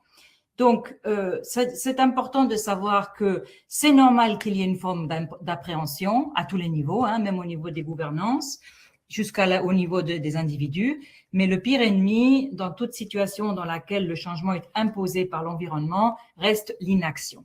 Pourquoi ? Parce que face à n'importe quel changement qui existe, et là on est un changement qu'on n'a pas décidé, qui vient de l'environnement extérieur à nous, ben on va avoir beaucoup de gens qui sont indécis, sans trop savoir ce qu'ils doivent faire, hein, en attendant des instructions, souvent des établissements ou des différentes organisations dans lesquelles on est, avec des indécis inquiets, des indécis sceptiques. On sait également qu'on a des gens qui sont opposants. On entend au niveau de l'enseignement supérieur un certain groupe d'enseignants qui se sont groupés pour vraiment lutter absolument contre l'interdiction absolue de l'usage de l'IA. C'est normal que cela existe. Et puis, il y a quelques supporters, des gens, des geeks, hein, qui existent bien évidemment parmi de nombreux enseignants et qui voient immédiatement l'usage qu'on peut en faire, bien sûr avec les limites qu'il faut avoir à l'esprit et sur lesquels il faut réfléchir, comme ça a été dit précédemment par les 3 collègues. Ce qui est difficile, c'est qu'en conduite du changement, il faut toujours arriver à faire en sorte d'isoler un minimum les opposants dans la mesure où l'opposition n'est pas vraiment de la résistance, là où la résistance a la vertu de nous obliger à réfléchir aux arguments que peut avoir la résistance pour s'assurer qu'on est en train de prendre le bon chemin. Autant les opposants, d'un point de vue théorique et en utilisant ce cadre, attention, les opposants sont quelque part des parties prenantes ou des personnes qui, par principe, sont contre. Et donc, qu'est-ce qui se passe quand on est dans l'inaction ? Il se passe que tous ces phénomènes existent et face à un manque de, si vous voulez, de décision organisationnelle, les indécis, sceptiques, inquiets, peu à peu, peuvent potentiellement devenir des opposants parce qu'ils sont un peu perdus, parce qu'en plus, on est dans un monde où on sait très bien réfléchir, donc donner, rationaliser des situations parfois irrationnelles ou émotionnelles, et on commence à construire des histoires de rationalisation sur le fait que l'IA n'est pas bonne ou que l'université française n'est pas prête pour l'adopter. Cela envoie donc le fait qu'il y ait une action réduite au niveau de la gouvernance, qui soit ou bien qu'elle existe, mais qu'elle est non visible ou non inclusive des personnels et des parties prenantes impactées, va générer ce qu'on appelle un climat de survie. Hein. C'est un climat dans lequel le stress existe, qui est propice à la peur et à l'incertitude et qui n'arrange rien, en fait. Alors qu'on pourrait très bien avoir, malgré cette transformation, parce que là, à mes yeux, l'IA, à mes yeux, n'est pas un outil, c'est un énorme système qui va nous amener à un changement paradigmatique de nos métiers, à mes yeux, et du rôle de l'université même. Et on pourrait, malgré ce que j'avance, avoir un climat de croissance qui serait propice à la confiance et au bien-être, même si, bien évidemment, c'est dans quelque chose que je vais vous montrer maintenant, qui est dans la zone d'inconfort. Pourquoi je vous dis tout ça? Parce qu'en effet, l'inaction est à proscrire, même si, bien évidemment, quand on a beaucoup d'incertitudes et qu'on ne sait pas trop comment s'y prendre, ben, c'est la première réaction qu'on peut avoir. Mais il faut quand même aujourd'hui accepter l'idée d'un changement de paradigme dans le monde de l'enseignement, accepter l'incertitude et l'inconfort qu'elle génère et donc accepter de la traverser, se mettre en mouvement et en action et d'ailleurs compter sur l'IA pour nous aider. Moi, à l'heure actuelle, je m'en suis pas beaucoup servi. Tout ce que je vais vous présenter vient d'études existantes. Je me suis pas servi de l'IA pour ça, mais je vais vous montrer un petit peu comment on pourrait s'en servir aussi. Je pense qu'on est dans une situation particulièrement inconfortable dans le monde universitaire, qui est un monde qui, d'un point de vue, je dirais, de son propre, de sa propre ontologie ou de son paradigme interne, ben il y a un goût pour le contrôle, un certain goût pour les disons pour des hypothèses confirmées, on va dire. Or, je pense qu'on est dans une situation où, en faisant appel à un cher Antonio Machado, ben, le chemin se fait en marchant, comme le montre l'image. Donc, on doit avancer sans trop savoir, en construisant notre nouvelle réalité un peu à l'aveugle. C'est pour ça que c'est difficile.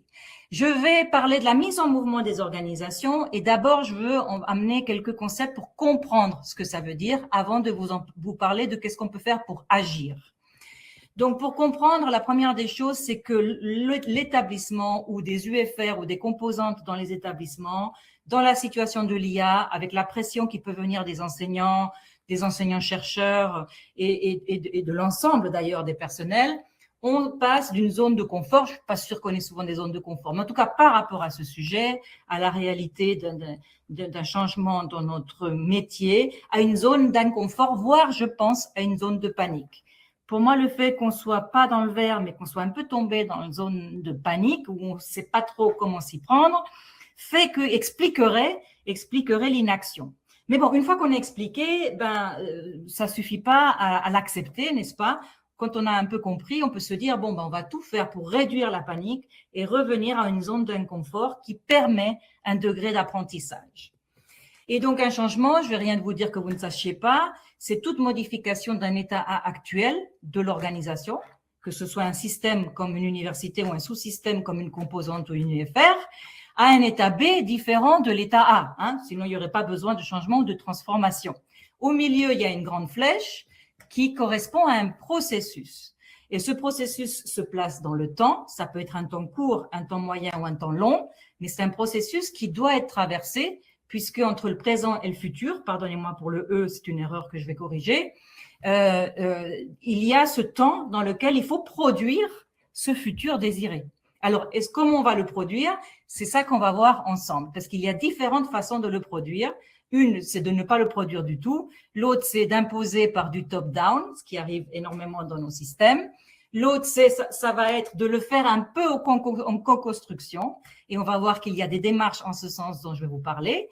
Et enfin, la dernière, et c'est celle qui nous intéresse en fait, c'est celle qui ne traite pas directement du changement qui nous vient de l'environnement lui-même pour nous adapter à cet environnement, mais qui au contraire, c'est prendre ce que l'environnement nous impose et profiter de cette opportunité extraordinaire pour repenser notre milieu, nos établissements. Donc, comment réfléchir au présent en répondant à la question pourquoi? Pourquoi en un seul mot, avec une réponse parce que. Donc ça, on va beaucoup se concentrer sur le présent, sur qu'est-ce qui fait que le présent n'est plus adapté. L'avenir, donc là je l'avais corrigé, donc je le corrigerai, c'est pourquoi en deux mots. En répondant à la question, on va dire pour. Et c'est là qu'il y a un arôme d'avenir. Pour obtenir quoi? Pour devenir quoi? Pour développer quoi? pour se transformer en quoi? Et je pense que cette partie-là, c'est celle que nous n'arrivons pas encore à faire à l'heure actuelle. Bien évidemment, je prends beaucoup de pincettes ou j'essaie d'en prendre parce qu'il peut y avoir, je sais que nos collègues suisses, nos collègues belges et nos collègues québécois sont, par rapport à ces questionnements-là, relativement avancés. Je pense que chez nous, en France, on a un petit peu de marge pour abonder davantage vers pourquoi faire l'IA. Et donc, le processus, c'est un moment très important pour pouvoir impliquer les parties prenantes et mobiliser par l'action et l'immersion dans le parcours vers le futur ciblé. Est-ce que ce futur est négociable ou non négociable? Mais ça dépend du futur qu'on choisit. Et c'est ça qu'on va voir ensemble. Donc là, vous avez un peu le cadre à l'intérieur duquel je vais parler. Pourquoi c'est important de mobiliser les gens? Parce que ça, je l'avais déjà dit la fois dernière et on a fait référence, Nicolas. Le changement, c'est quelque chose d'externe à la personne, à nous-mêmes. Le fait que l'IA s'est imposée à nous et qu'elle s'est imposée malgré nous, et pas uniquement comme une grande technologie qui est sur le marché, mais surtout parce que la partie prenante fondamentale d'une université qui est l'étudiant, alors l'étudiant à tous les niveaux, hein, je mets dedans l'étudiant en doctorat également, c'est-à-dire le futur chercheur, ben, il s'en sert. Et à partir de là, on ne peut pas faire comme si ça n'existait pas, hein, puisqu'on doit réguler cette utilisation. Mais ce changement déclenche toujours chez chacun d'entre nous cette transition psychologique par laquelle on peut se sentir un peu démuni, un peu incompétent au départ, ce qui est une sensation assez inconfortable, qui renvoie au fait qu'on est dans un inconfort, puisqu'on n'est plus dans notre zone de confort, avec cette zone neutre dans laquelle on aurait besoin d'un cadre. On aurait besoin de formation, on aurait besoin de soutien, on aurait besoin d'espace d'expérimentation pour arriver à cette sensation de nouveau départ dans laquelle je suis un acteur du monde universitaire, dans lequel je sais utiliser l'IA quand c'est le bon moment d'utilisation. Donc, ceci étant comme ça, on peut agir, mais parfois on va agir de telle façon que cette transition psychologique ne va pas pouvoir être traversée par les acteurs, par les parties prenantes. Allons-y, c'est ce qu'on va voir. Là maintenant, on va regarder comment les organisations, et notamment les établissements, les UFR, les composantes, peuvent agir. Et bien sûr, il y a la première chose qu'on voit apparaître un peu partout, et puis énormément dans les pays anglo-saxons, énormément, beaucoup dans les pays germanophones, germaniques, et puis dans les pays plus latins, c'est arrivé un peu plus tard, mais il y a la notion de construire le cadre d'usage de l'IA pour l'établissement, c'est-à-dire le construire par une gouvernance qui quelque part se rassemble en petits comités, qui essaye de réfléchir, qui fait un peu de benchmarking, et puis qui propose ou qui impose à l'intérieur de l'établissement un cadre. Pourquoi pas? C'est un début, il vaut mieux ça que de ne pas en avoir. D'autres vont co-construire ce cadre. Pourquoi c'est important? Parce qu'un cadre est nécessaire pour pouvoir décider d'agir. Sinon, ce qui se passe, c'est qu'il y a le shadow use of AI qui a lieu, normal. Chacun d'entre nous, on voit l'intérêt que peut avoir les IA et notamment les IAG pour notre enseignement et notre recherche. Et donc, on va apprendre comme on peut dans notre coin. Et aussi, parce que d'un point de vue philosophique, mais vous allez voir, c'est très concret, déjà Rousseau, sur lequel une grande partie de nos sociétés s'appuie sur des préceptes de Rousseau, c'est que quand on construit un cadre et qu'on le co-construit, on est en train de construire un cadre à l'intérieur duquel on peut être libre. Donc l'obéissance à la loi qu'on s'est prescrite nous-mêmes est liberté. Ça, c'est tellement fondamental en management de la gestion de l'IA, de comprendre qu'un cadre est indispensable pour pouvoir agir. D'accord? Sans cadre, on ne peut pas agir parce qu'on agit dans l'anarchie. Hein? Et donc, comment beaucoup d'organisations ont-elles fait jusque-là? Il y a certaines universités qui sont relativement avancées. Je peux prendre Rennes, je peux prendre Orléans, et puis c'est très bien. Mais très souvent, on prend l'IA comme le but du changement. C'est-à-dire comment on va adopter l'IA de façon responsable, surtout sécurisée. Et donc, le présent, je ne sais pas le définir, hein, le pourquoi, et le pourquoi faire devient quelque chose de l'ordre de l'organisation, c'est doté de systèmes IA sécurisés et d'une charte d'usage IA. comme étant la volonté. À l'intérieur de ça, il y a eu un processus de changement plus ou moins imposé par laquelle on adopte à travers une charte d'usage les IAG à l'intérieur du système. Alors, pourquoi pas? Ça renvoie à deux types d'actions. De toute façon, il vaut mieux de l'action que de l'inaction, je vous l'ai dit tout à l'heure. Ça, il y a des actions, mais des actions qui vont pas forcément mobiliser tout le monde. Il y a une décision top-down par la gouvernance d'une charte d'usage de l'IA pour les enseignants-chercheurs, les étudiants, les personnels. Et donc, on la reçoit. Elle nous plaît pas, c'est pareil, on la reçoit. Bon, ça a l'avantage de donner un cadre. Ça a l'avantage de donner un cadre par rapport à une inaction. Mais, vous l'avez bien compris, parmi les trois parties d'un gros changement, il y a tout le processus dans lequel on cherche à mobiliser tout le monde pour éviter que les gens tombent dans l'opposition, pour éviter qu'il y ait trop d'anxiété, pour éviter qu'il y ait trop de questionnements, voire de critiques qui n'est pas constructive vis-à-vis de l'établissement également, un certain nombre de choses. Ce type d'action ne permet pas ça. Mais c'est mieux ce type d'action que pas d'action.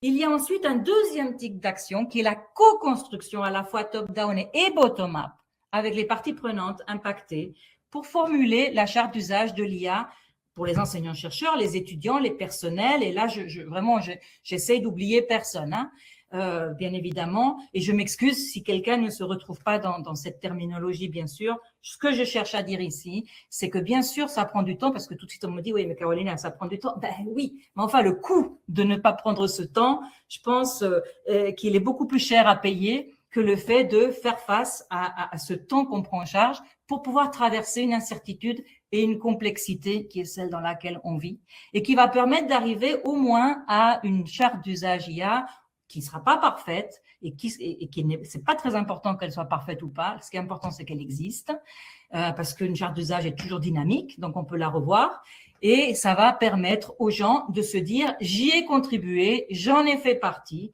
et donc à la fois la résistance se réduit et à la fois la transition individuelle, elle se traverse avec en meilleures conditions.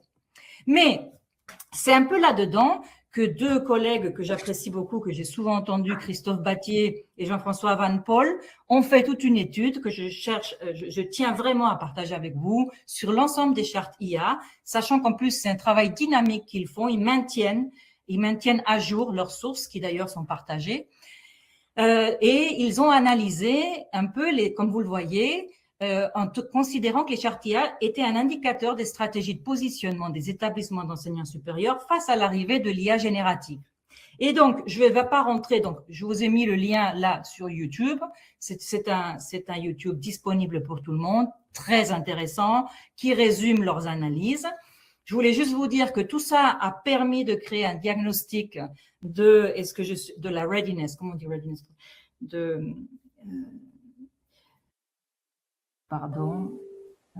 est-ce que je suis prêt, du fait d'être prêt par rapport à l'IA.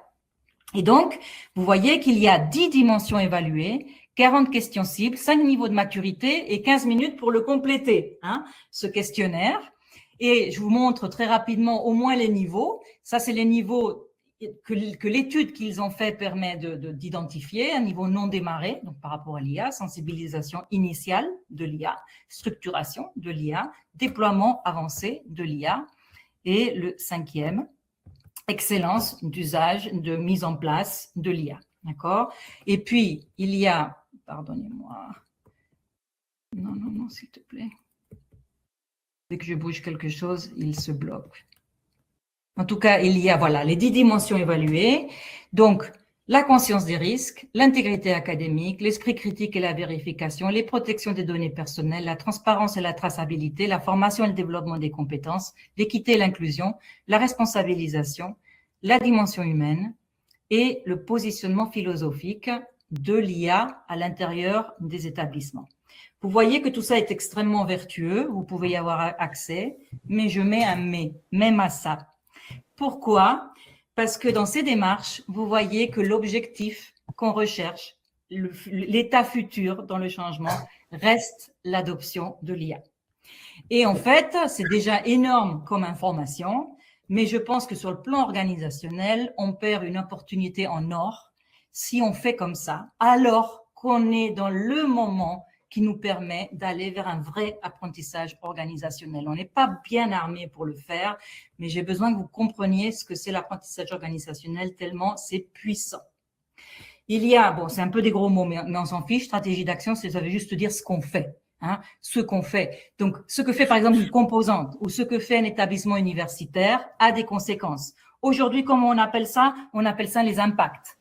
Les impacts désirés ou les impacts non désirés. On appelle ça dans cette théorie les conséquences. Et très souvent, qu'est-ce qu'on fait? Soit on fait rien, soit quand on a réalisé des grands projets à enjeu, on réfléchit quand même, on fait le fameux RETEX, d'autres appellent ça le REX, et c'est ce qu'on appelle un apprentissage en boucle simple, où en réalité, la façon dont on est en train de traiter l'amélioration continue de notre organisation, c'est en s'appuyant sur nos routines défensives, malgré tout, qui tendent à fixer l'existant sans questionner de façon profonde les réelles valeurs, les réelles valeurs et les réelles hypothèses qui guident notre action, et notamment l'action par exemple, des établissements supérieurs dans l'université.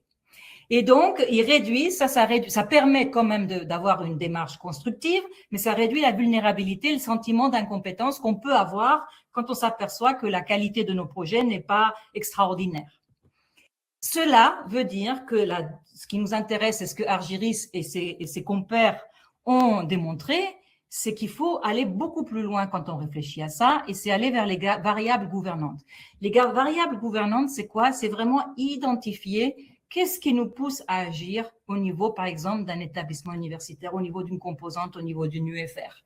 C'est ce qu'on appelle cet apprentissage en double boucle, qui va être un raisonnement productif en vue d'expliciter les croyances profondes et l'adaptation à l'environnement que l'on a. Alors, j'ai mis entreprise, excusez-moi, c'est n'importe quelle organisation, et ça permet d'avoir une pensée critique collective. On passe notre temps à dire que nos étudiants ou nos élèves doivent avoir une pensée critique. Par moment, nous, on l'oublie. Par moment, nous, on l'oublie parce qu'elle a lieu dans cet apprentissage en double boucle. Donc, ce slide est un peu théorique, mais on va le rendre pratique. Ça veut simplement dire qu'on oublie que l'IA et ce qui est en train d'arriver à l'heure actuelle, que je ne défends pas plus que ça. J'ai une vision très critique, mais en même temps, je vois les apports que ça peut avoir. Ne nous permet pas de voir qu'on a une opportunité pour se poser cette fameuse question du pourquoi changeons-nous. Et donc, au lieu d'aller vers le type d'action qu'on a vu tout à l'heure, moi, ce que je vous dis, c'est qu'une vraie réflexion, c'est d'avoir une démarche de réflexion bottom-up, donc avec l'ensemble des acteurs ou des parties prenantes, sur l'aspect non négociable de l'adoption de l'IA, c'est-à-dire que ça, on n'en discute même plus. Après, il faut mettre le cadre. Mais en tant que déclencheur pour une transformation sur la mission de l'éducation et de la recherche dans les universités, c'est-à-dire quelle université a l'ère de l'IA. On entend beaucoup quel enseignement a l'ère de l'IA, quelle recherche a l'ère de l'IA, quelle évaluation a l'ère de l'IA. Mais moi, je veux amener le débat à quelle université a l'ère de l'IA. Parce que on est dans une situation où on pourrait prendre l'IA qui nous tombe de l'environnement dessus comme un déclencheur du changement et pas du tout comme un but à atteindre du changement. Donc, le présent, on saurait le définir comme l'IA massivement utilisée par nos étudiants, mais sans cadre ou avec un faible cadre institutionnel pour l'enseignement et la recherche. Pour le coup, là, il faudrait un peu se casser la tête et c'est ça qui serait bien de faire. Là, c'est une proposition qui vient de moi, donc qui n'a aucune valeur, je dirais, d'application. Mais c'est une façon de vous dire, là, on s'éloigne de l'IA. L'IA devient le point de départ pour se dire la stratégie académique comme indicateur d'un nouveau système de développement de connaissances et de compétences pour un monde meilleur. Moi, j'y crois beaucoup à la possibilité de se battre pour un monde meilleur. Et donc là, vous voyez que ce n'est plus un processus de changement, c'est un processus de transformation avec un changement de cadre. Et c'est là que ce qu'on voit, ce que je disais, le changement paradigmatique que j'ai dit au tout début, là, on changerait de cadre complètement au sens global. Donc ça, c'est l'idée de ce que serait vraiment un changement organisationnel en tenant compte de l'IA. L'IA n'est plus l'objectif souhaité.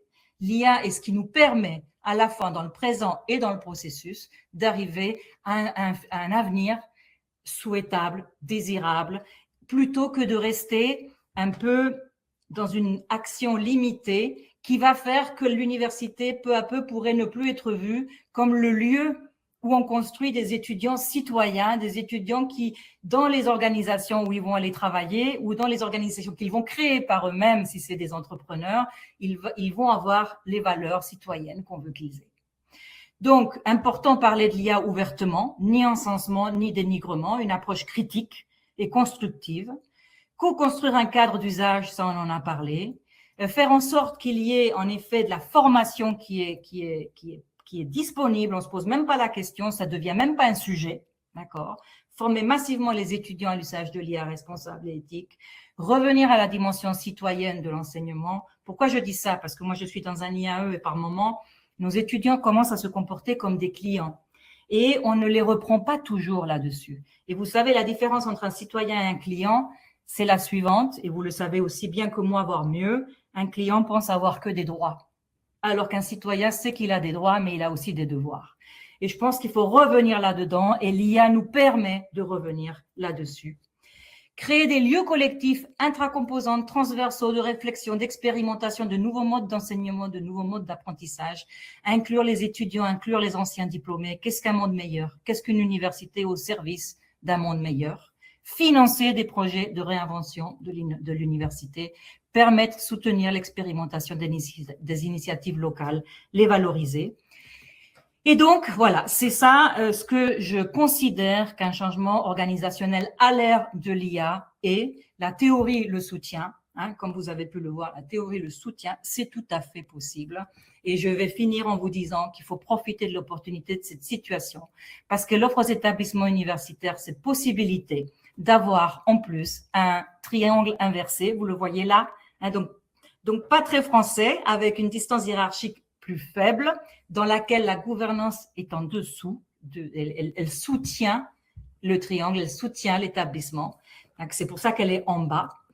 Elle a une équipe du changement dédiée ou partiellement dédiée qui a une taille suffisante pour pouvoir gérer le changement et qui impliquera toutes les parties prenantes impactées.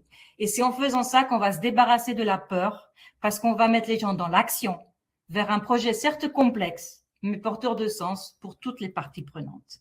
Et je conclus juste en disant, c'est le dernier slide, Nicolas, en agissant et en mobilisant, l'organisation réduit le climat d'anxiété des personnels confrontés aux défis de l'usage des IAG, même si elle n'a pas toutes les réponses, même si le chemin est imparfait. En agissant et en mobilisant vers un futur souhaitable et désirable, comme réinventer l'université, où d'un coup, on sent qu'on a quelque chose à dire. Cette mobilisation réduit les oppositions car le débat se centre sur le cœur de métier et sur la mission de l'établissement à laquelle on appartient.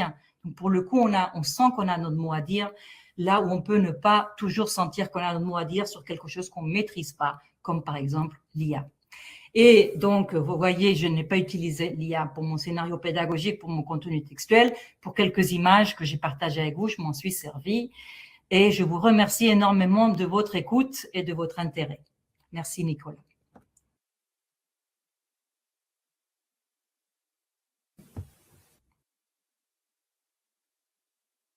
Merci beaucoup, Carolina. Merci beaucoup pour ta présentation, encore une fois très engageante, résolument tournée vers la mobilisation et l'action. Et je pense qu'elle parle à tous les cadres que nous sommes, de comprendre son rôle, sa place dans cette gouvernance, dans cette impulsion et ce soutien aux équipes. Merci beaucoup à nouveau, Carolina.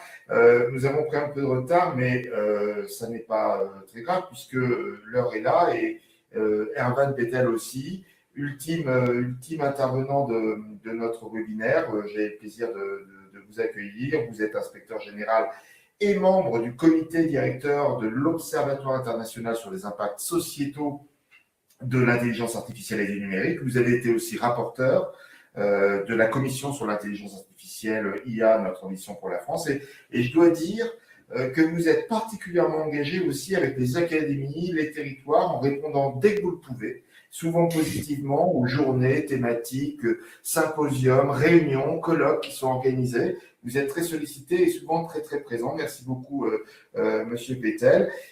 Vous allez évoquer avec nous la question fondamentale de la souveraineté. Alors, la souveraineté, on peut l'avoir de deux manières. C'est celle qui qu'on observe actuellement avec les producteurs d'algorithmes, qui sont souvent américains ou chinois, rarement européens, même si nous avons Mistral.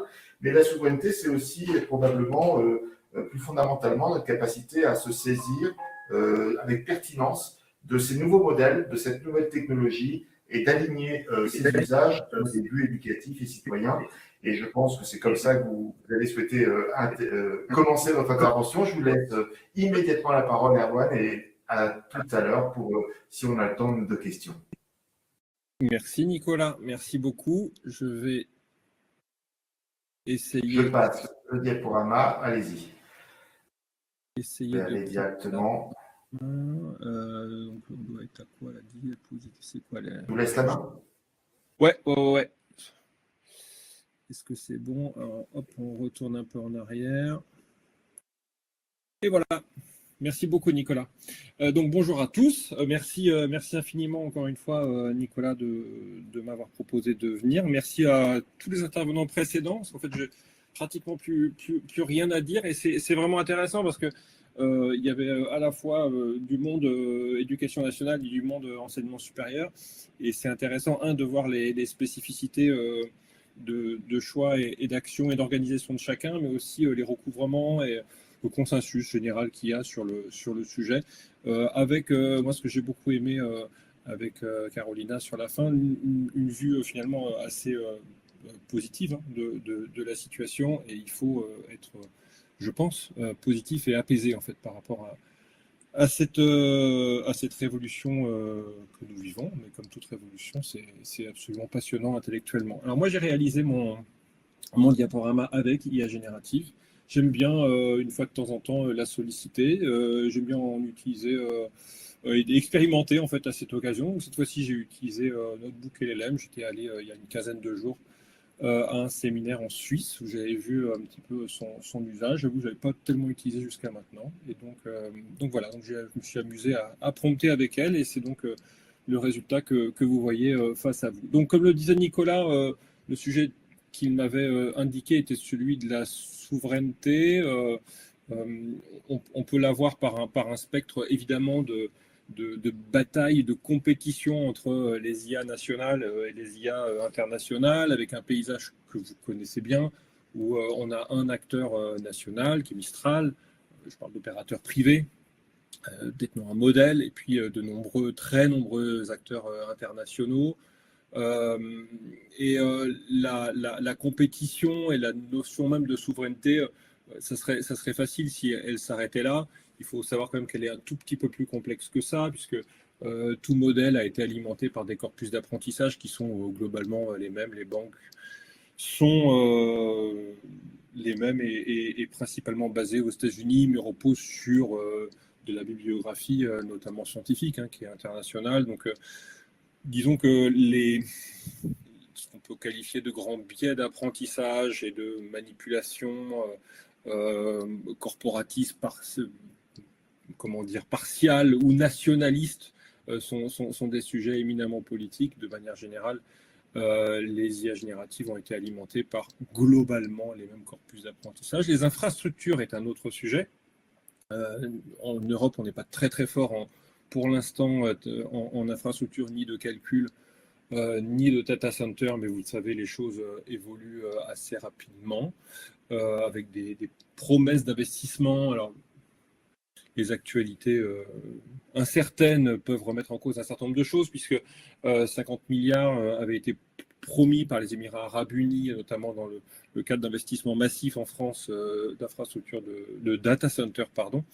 J'avoue que je ne sais pas ce qu'adviendront ces investissements du fait de l'évolution géopolitique, mais les data centers pullulent à la fois en France et à l'étranger. On voit bien qu'il y a une évolution des infrastructures très rapide qui s'opère, avec au-delà même de cette course des vrais sujets autour de leur impact environnemental. Quand on parle de souveraineté, on parle aussi de là où vont les données que vous entrez, et de savoir si celles-ci peuvent être utilisées à des fins de régulation américaine, notamment du Cloud Act. Et c'est probablement un des éléments de le plus important en termes de vigilance que vous devez avoir dans vos usages et des usages que peuvent avoir les agents de vos établissements ou de vos institutions.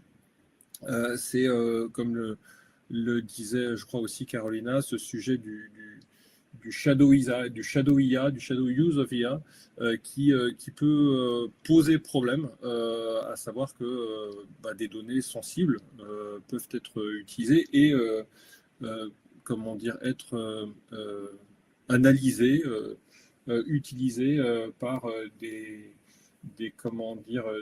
intelligences notamment américaines. Donc il faut quand même avoir une grande vigilance sur ce sujet. Revenons maintenant au cœur de notre sujet.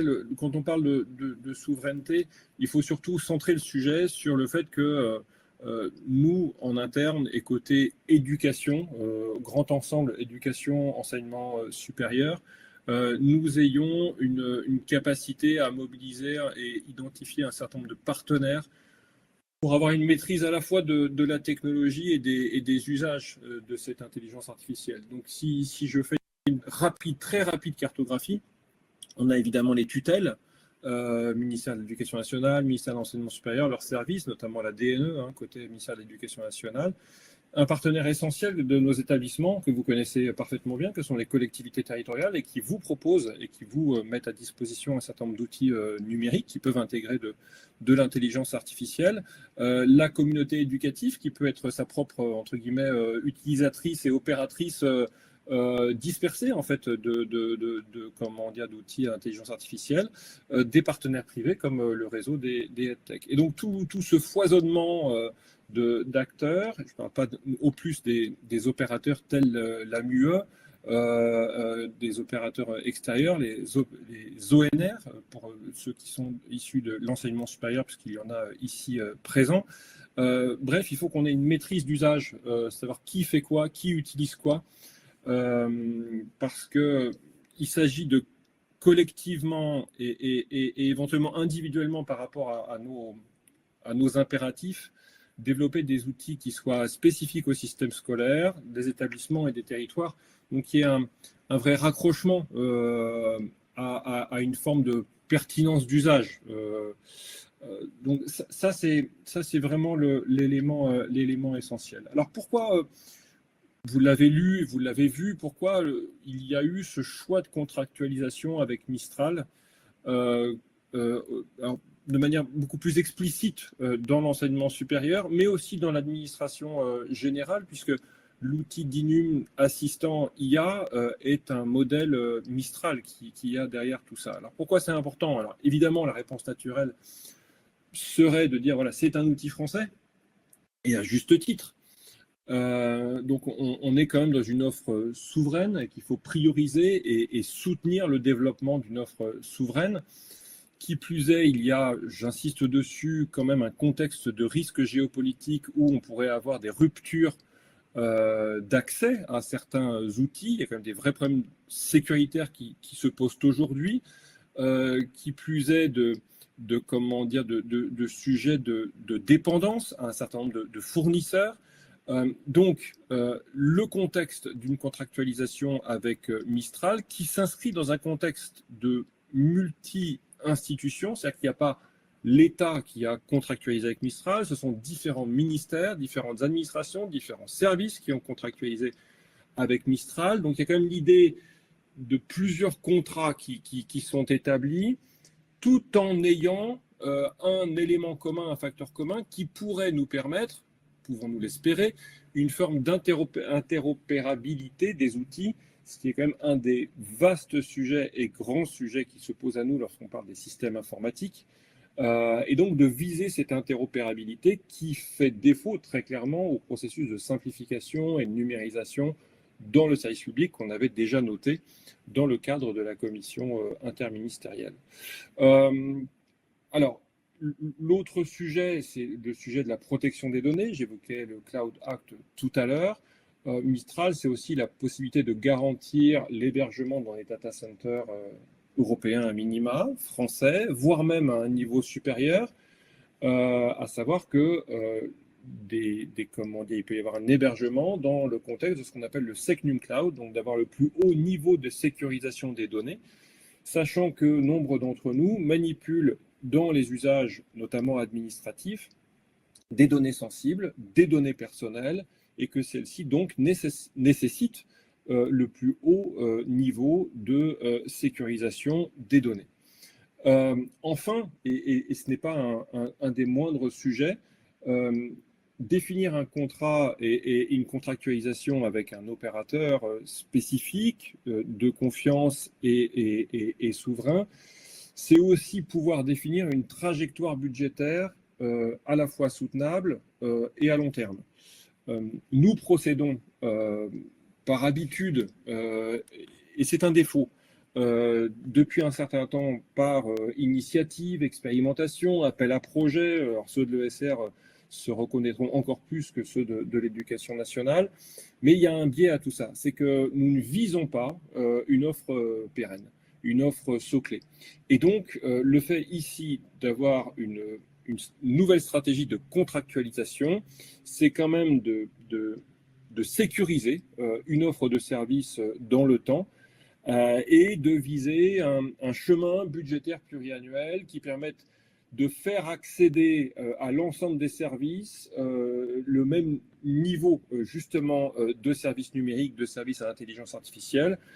C'est un vrai sujet, un vrai irritant en fait de ce raisonnement qui est l'accès à l'intelligence artificielle dans le système éducatif et dans l'ESR, et donc de s'assurer que tous les établissements, quels que soient les territoires, quelles que soient les collectivités dont vous dépendiez, vous puissiez avoir accès à une offre de service, j'allais presque dire une offre de service public de l'intelligence artificielle.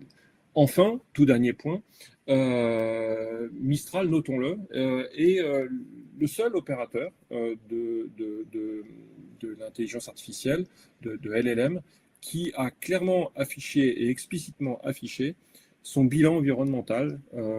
Et donc, ça ne veut pas dire qu'il est tellement plus vertueux que les autres, mais au moins l'a-t-il affiché, ce qui veut donc dire que nous puissions avoir aussi, une idée de l'impact environnemental de ce que nous faisons lorsque nous utilisons l'IA, et deux, que nous participions, contribuions en tant qu'acteurs de l'éducation à une acculturation à la fois de nos agents et des élèves aux impacts de l'usage, et en particulier des impacts environnementaux, autant pour moi, de l'usage de ces intelligences artificielles, d'en avoir une approche et une utilisation mesurée, voire frugale, dans des configurations notamment d'intelligence artificielle locale, installée localement dans nos établissements. Faire de l'IA pour faire de l'IA, ça ne sert à rien. Notre objectif, c'est de faire de l'IA et d'en avoir une approche servicielle. Le but, c'est de contribuer à une amélioration, comme la commission était coprésidée par Philippe Aghion, je vais faire un peu d'économie, même si je ne suis pas du tout économiste, mais d'augmenter une forme de productivité, d'augmenter la qualité de travail, d'augmenter aussi l'environnement de travail, limiter les tâches répétitives. Donc, il y a vraiment là, avec l'intelligence artificielle, une capacité à mieux travailler qu'il faut penser, avec donc une redéfinition, ce qui inquiète beaucoup de gens, mais encore une fois, c'est ce que je disais en préambule, il ne faut pas s'en inquiéter, une redéfinition des fiches de mission des métiers de chacun d'entre nous. Il va y avoir une évolution de nos métiers, et c'est plutôt bien en fait. Il faut le voir comme un élément positif. Nous allons changer et évoluer dans nos pratiques du quotidien. Alors, quels sont ces dispositifs qui peuvent... La liste ne se veut pas complètement exhaustive, mais un agent conversationnel intelligent à destination des étudiants dans leurs apprentissages, pour les accompagner dans leurs apprentissages, à destination des usagers de nos institutions, pour bénéficier d'accompagnement dans les questions qui peuvent se poser, pour les personnels administratifs, dans les accompagner dans leurs pratiques du quotidien. Il y a dans une composante plus pédagogique, les IA adaptatives qui permettent d'accompagner les enfants et les apprenants de manière plus générale dans leurs apprentissages. Et puis, il y a à destination de nos enseignants des IA, notamment génératives, qui permettent de les accompagner, de les soutenir dans leurs gestes du quotidien. Donc, l'idée, ce n'est pas d'avoir de l'IA et un chat GPT pour tout le monde, c'est de proposer des solutions qui soient maîtrisées de bout en bout et qui soient pleinement en accord et en intérêt, d'une certaine manière, avec nos pratiques quotidiennes. Il ne s'agit pas de faire de l'outil beau et de l'outil superficiellement intéressant et technologique. Il s'agit de faire de l'IA parce que ça a un intérêt dans notre système.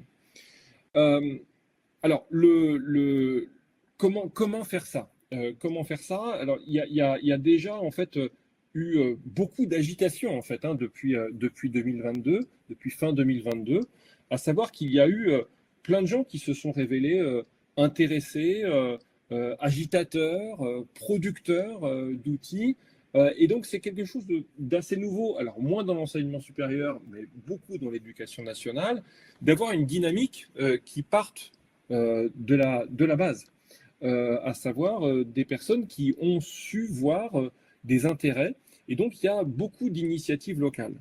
Le seul problème pose à nous, c'est de créer véritablement des échanges constructifs et opérationnels qui permettent, de les pérenniser, ces échanges, c'est-à-dire d'avoir une capacité de recensement, de cartographie de ce qui se passe dans les territoires, et qui permettent de répondre, je vous renvoie à la diapositive, de répondre à ces missions. C'est pourquoi on veut et on souhaite avoir de l'IA générative, prévenir du décrochage scolaire, renforcer l'esprit critique, favoriser la citoyenneté.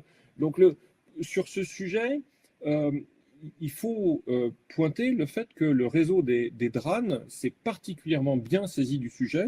Nicolas l'évoquait tout à l'heure, il y a énormément de séminaires, et je pense que vous les avez déjà identifiés, qui sont organisés par les DRAN et qui vous permettent de vous acculturer, d'être accompagné, d'être sollicité le cas échéant, et qui plus est, ces DRAN sont pleinement arrimés avec l'administration centrale, la DNE, et donc aujourd'hui il existe un système qui fonctionne bien et qui permet à la fois d'être hiérarchisé, la DNE pilote et elle pilote et elle stratège, et c'est très bien, c'est son rôle, et des actions et des dynamiques de territoire qui ne sont pas d'une certaine manière inhibées par la hiérarchie, mais qui sont pleinement accompagnées, voire même accompagnées financièrement, par à la fois des outils et des logiques d'appel à projet. Reste que il y a quand même un élément qui manque un petit peu à notre système pour l'instant. On évoquait la situation canadienne, suisse, belge, etc. En France, il y a un petit point sur lequel nous ne sommes pas très bons, c'est sur la recherche en sciences de l'éducation. Et s'il existe des initiatives de développement dans les territoires, en revanche, le lien avec la recherche et l'impact de ces outils sur les apprentissages, sur les gestes métiers, pour l'instant, reste parcellaire. Il s'agirait à Essian de pouvoir renforcer, notamment en la finançant, les sciences de l'éducation, de pouvoir financer par une agence de programme, par exemple. Il en existe une dans le numérique qui est pilotée par l'INRIA et qui permettent de réaliser de la recherche sur les impacts de l'IA dans le système éducatif. Alors, quelles sont les actions qui, sont complémentaires de ces éléments-là?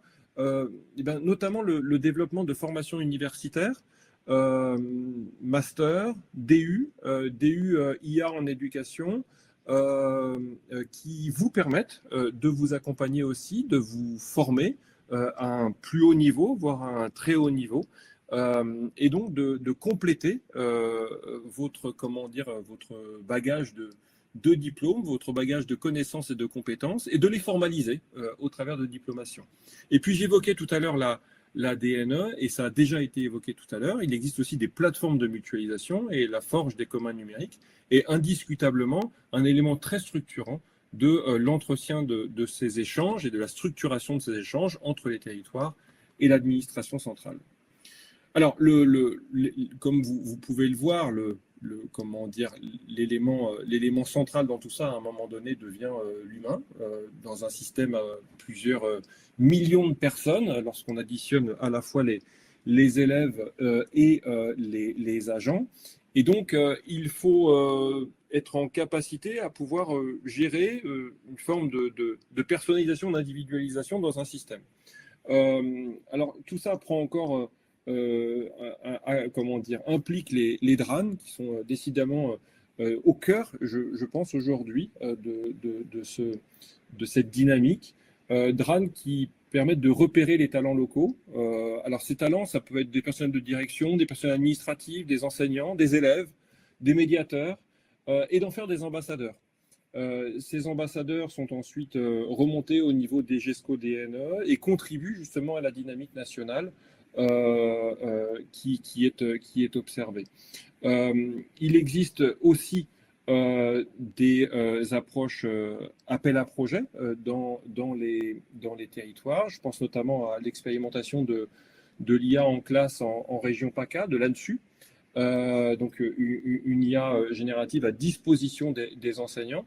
Et donc toutes ces initiatives-là permettent, de repérer des talents, de les accompagner et d'aboutir à une dynamique nationale qui est aujourd'hui vraiment intéressant. L'enjeu qui reste pour l'instant à complètement maîtriser, c'est l'enjeu de la formation.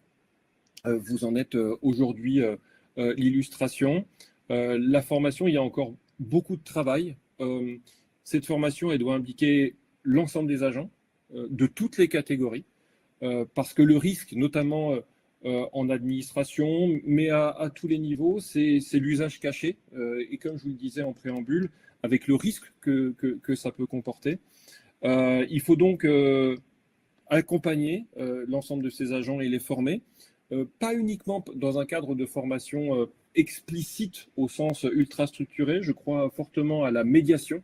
Et donc les initiatives Café IA, Café IALP, notamment dans l'Académie de Savoie, sont absolument remarquables en ce sens et permet aux gens aussi de se former en dehors des temps, des temps de travail.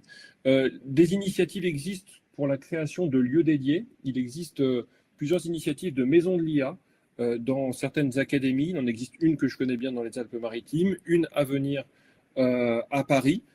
Et ces lieux, véritables lieux physiques, permettent d'accueillir l'ensemble de ces acteurs, de l'élève jusqu'aux agents, pour, leur montrer, éventuellement organiser des hackathons, et trois, les former. C'est ce qui est absolument essentiel. Et puis les liens avec l'enseignement supérieur qui sont encore aujourd'hui essentiellement balbutiants, c'est-à-dire que l'enseignement supérieur, les 3 IA et IA cluster notamment, qui sont les têtes de pont, les premiers de cordée de l'IA en France sont présents, mais leur articulation avec l'éducation nationale et l'accompagnement qu'ils pourraient apporter à la formation des agents reste encore à ce jour assez limité. Le problème, c'est que par rapport à tout ce que je viens de dire, c'est de garantir l'égalité. Cette égalité, elle est un sujet pour les agents, garantir que l'ensemble des agents soient formés, quel que soit leur niveau, quel que soit leur background, garantir l'égalité d'accès aux outils, garantir l'égalité aussi de l'éducation des enfants, des apprenants, et encore une fois, qu'ils soient dans l'éducation nationale ou dans l'enseignement supérieur. La logique des opérateurs de l'enseignement supérieur, c'est d'avoir une politique et une stratégie d'établissement. Dans l'éducation nationale, les stratégies peuvent être pour une part des logiques d'établissement, mais essentiellement portées par les programmes scolaires. Mais il y a un vrai sujet essentiel aujourd'hui qui est de garantir que 100% des futurs citoyens soient en capacité et la compétence IA pour affronter et assumer l'évolution des métiers tels que nous l'apercevons et qui implique aujourd'hui l'usage et la pleine compétence de l'intelligence artificielle, quels que soient les métiers. Donc cette inégalité territoriale, elle doit être notre priorité. l'inégalité au sein de vos établissements, garantir et bien voir les inégalités sociales qui peuvent être perçues à la fois au sein de vos personnels et au sein des enfants, et donc de prioriser le fait que l'ensemble des personnes, des individus, soient pleinement formés et accompagnés dans ce moment qui est un vrai moment de transformation et de révolution numérique. J'en finirai donc par ces 4 éléments fondamentaux que j'ai essayé de faire ressortir de ce que je vous ai dit ces dernières minutes. Souveraineté, territoire, talent, égalité. Souveraineté, maîtriser les outils, probablement prioriser des outils nationaux ou en tout cas européens, parce qu'on a là une diminution des risques de rupture de services. Territoire, faire en sorte qu'on passe d'une logique très verticale, très hiérarchisée de l'éducation nationale à une logique de territoire qui permette à chacun d'entre eux de s'exprimer, de valoriser les initiatives, tout en garantissant l'égalité de traitement à la fois de nos agents et des élèves. Tout ceci est quand même extrêmement, comme vous le voyez, positif, c'est-à-dire qu'on a vu avec l'IA une capacité de notre éducation nationale et de notre enseignement supérieur à présenter une dynamique assez exceptionnelle. Soyons heureux pleinement, je le dis très honnêtement, de la manière dont on a pu rapidement s'adapter et évoluer à l'aune de l'IA. Il reste un petit irritant significatif pour ces acteurs-là, c'est que nous avons porté des projets, notamment par l'intermédiaire de TNE, de financement et d'accompagnement et de développement de l'innovation au travers des EdTech. Ces EdTech aujourd'hui, dans un cadre budgétaire qui est devenu beaucoup plus contraint, sont beaucoup moins accompagnés par l'État, alors qu'on a des acteurs qui ont développé des outils qui se révèlent pertinents. Et donc, il reste là un chemin à réaliser de telle manière que nous ne perdions pas les expertises cette capacité d'innovation qu'ont certains de nos acteurs, qu'on ne les perde pas et qu'ils ne se retrouvent pas finalement sous d'autres bannières internationales, comme certains, notamment, je pense notamment à Lalilo, peuvent l'être aujourd'hui. Voilà, je vous remercie infiniment, puis à l'écoute de vos questions s'il y en a. Merci et encore merci à Nicolas.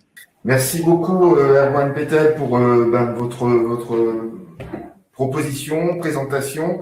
Elle est très très complémentaire et on mesure bien comment l'ensemble de l'écosystème à la fois se mobilise et les marges de manœuvre dont nous disposons maintenant et les perspectives surtout que vous tracez pour pouvoir employer, accompagner, piloter et soutenir les collègues dans cette révolution technologique. Merci beaucoup à vous et nous avons un peu débordé de l'horaire prévu. Je m'en excuse, c'est ma faute ou ma grande faute, mais je précise à tous et à toutes que l'ensemble de ce webinaire sera proposé en replay dans moins de 15 jours, c'est sûr, sur le site de l'IH2EF avec, s'ils et elles sont d'accord, les présentations PPT des intervenants. Merci encore à Carolina, Erwan Petel, Grégory qui nous a quittés, Hélène, Clara, j'oublie qui, personne, c'est bon. Nous aurons 2 prochains webinaires plutôt au mois de mai. J'avoue ne pas encore savoir exactement si nous allons vous les proposer sous ce format-là ou si nous allons plutôt structurer un format un peu différent. Nous ferons la part belle aux initiatives portées, soutenues par les DAN et les DRAN et les DRASI dans les territoires, peut-être avec la promotion de gros projets comme le projet En dessous à Aix-Marseille, mais aussi un projet plus confidentiel mené par la DAN de Besançon sur l'utilisation de l'IA et d'agents IA pour l'entraînement à la préparation au concours, qui interviendront d'ailleurs à l'Institut au mois de mai prochain. Et donc maintenant, les choses sont lancées globalement au niveau national. Les espaces de mutualisation sont prévus, pensés. Les observatoires, la CREIA, ce que vous venez d'évoquer, Erwan, également y contribue, y participe. Merci beaucoup pour l'ensemble de vos interventions et puis à très bientôt. Je termine et je clôt ce webinaire sur ces paroles. Merci beaucoup à vous.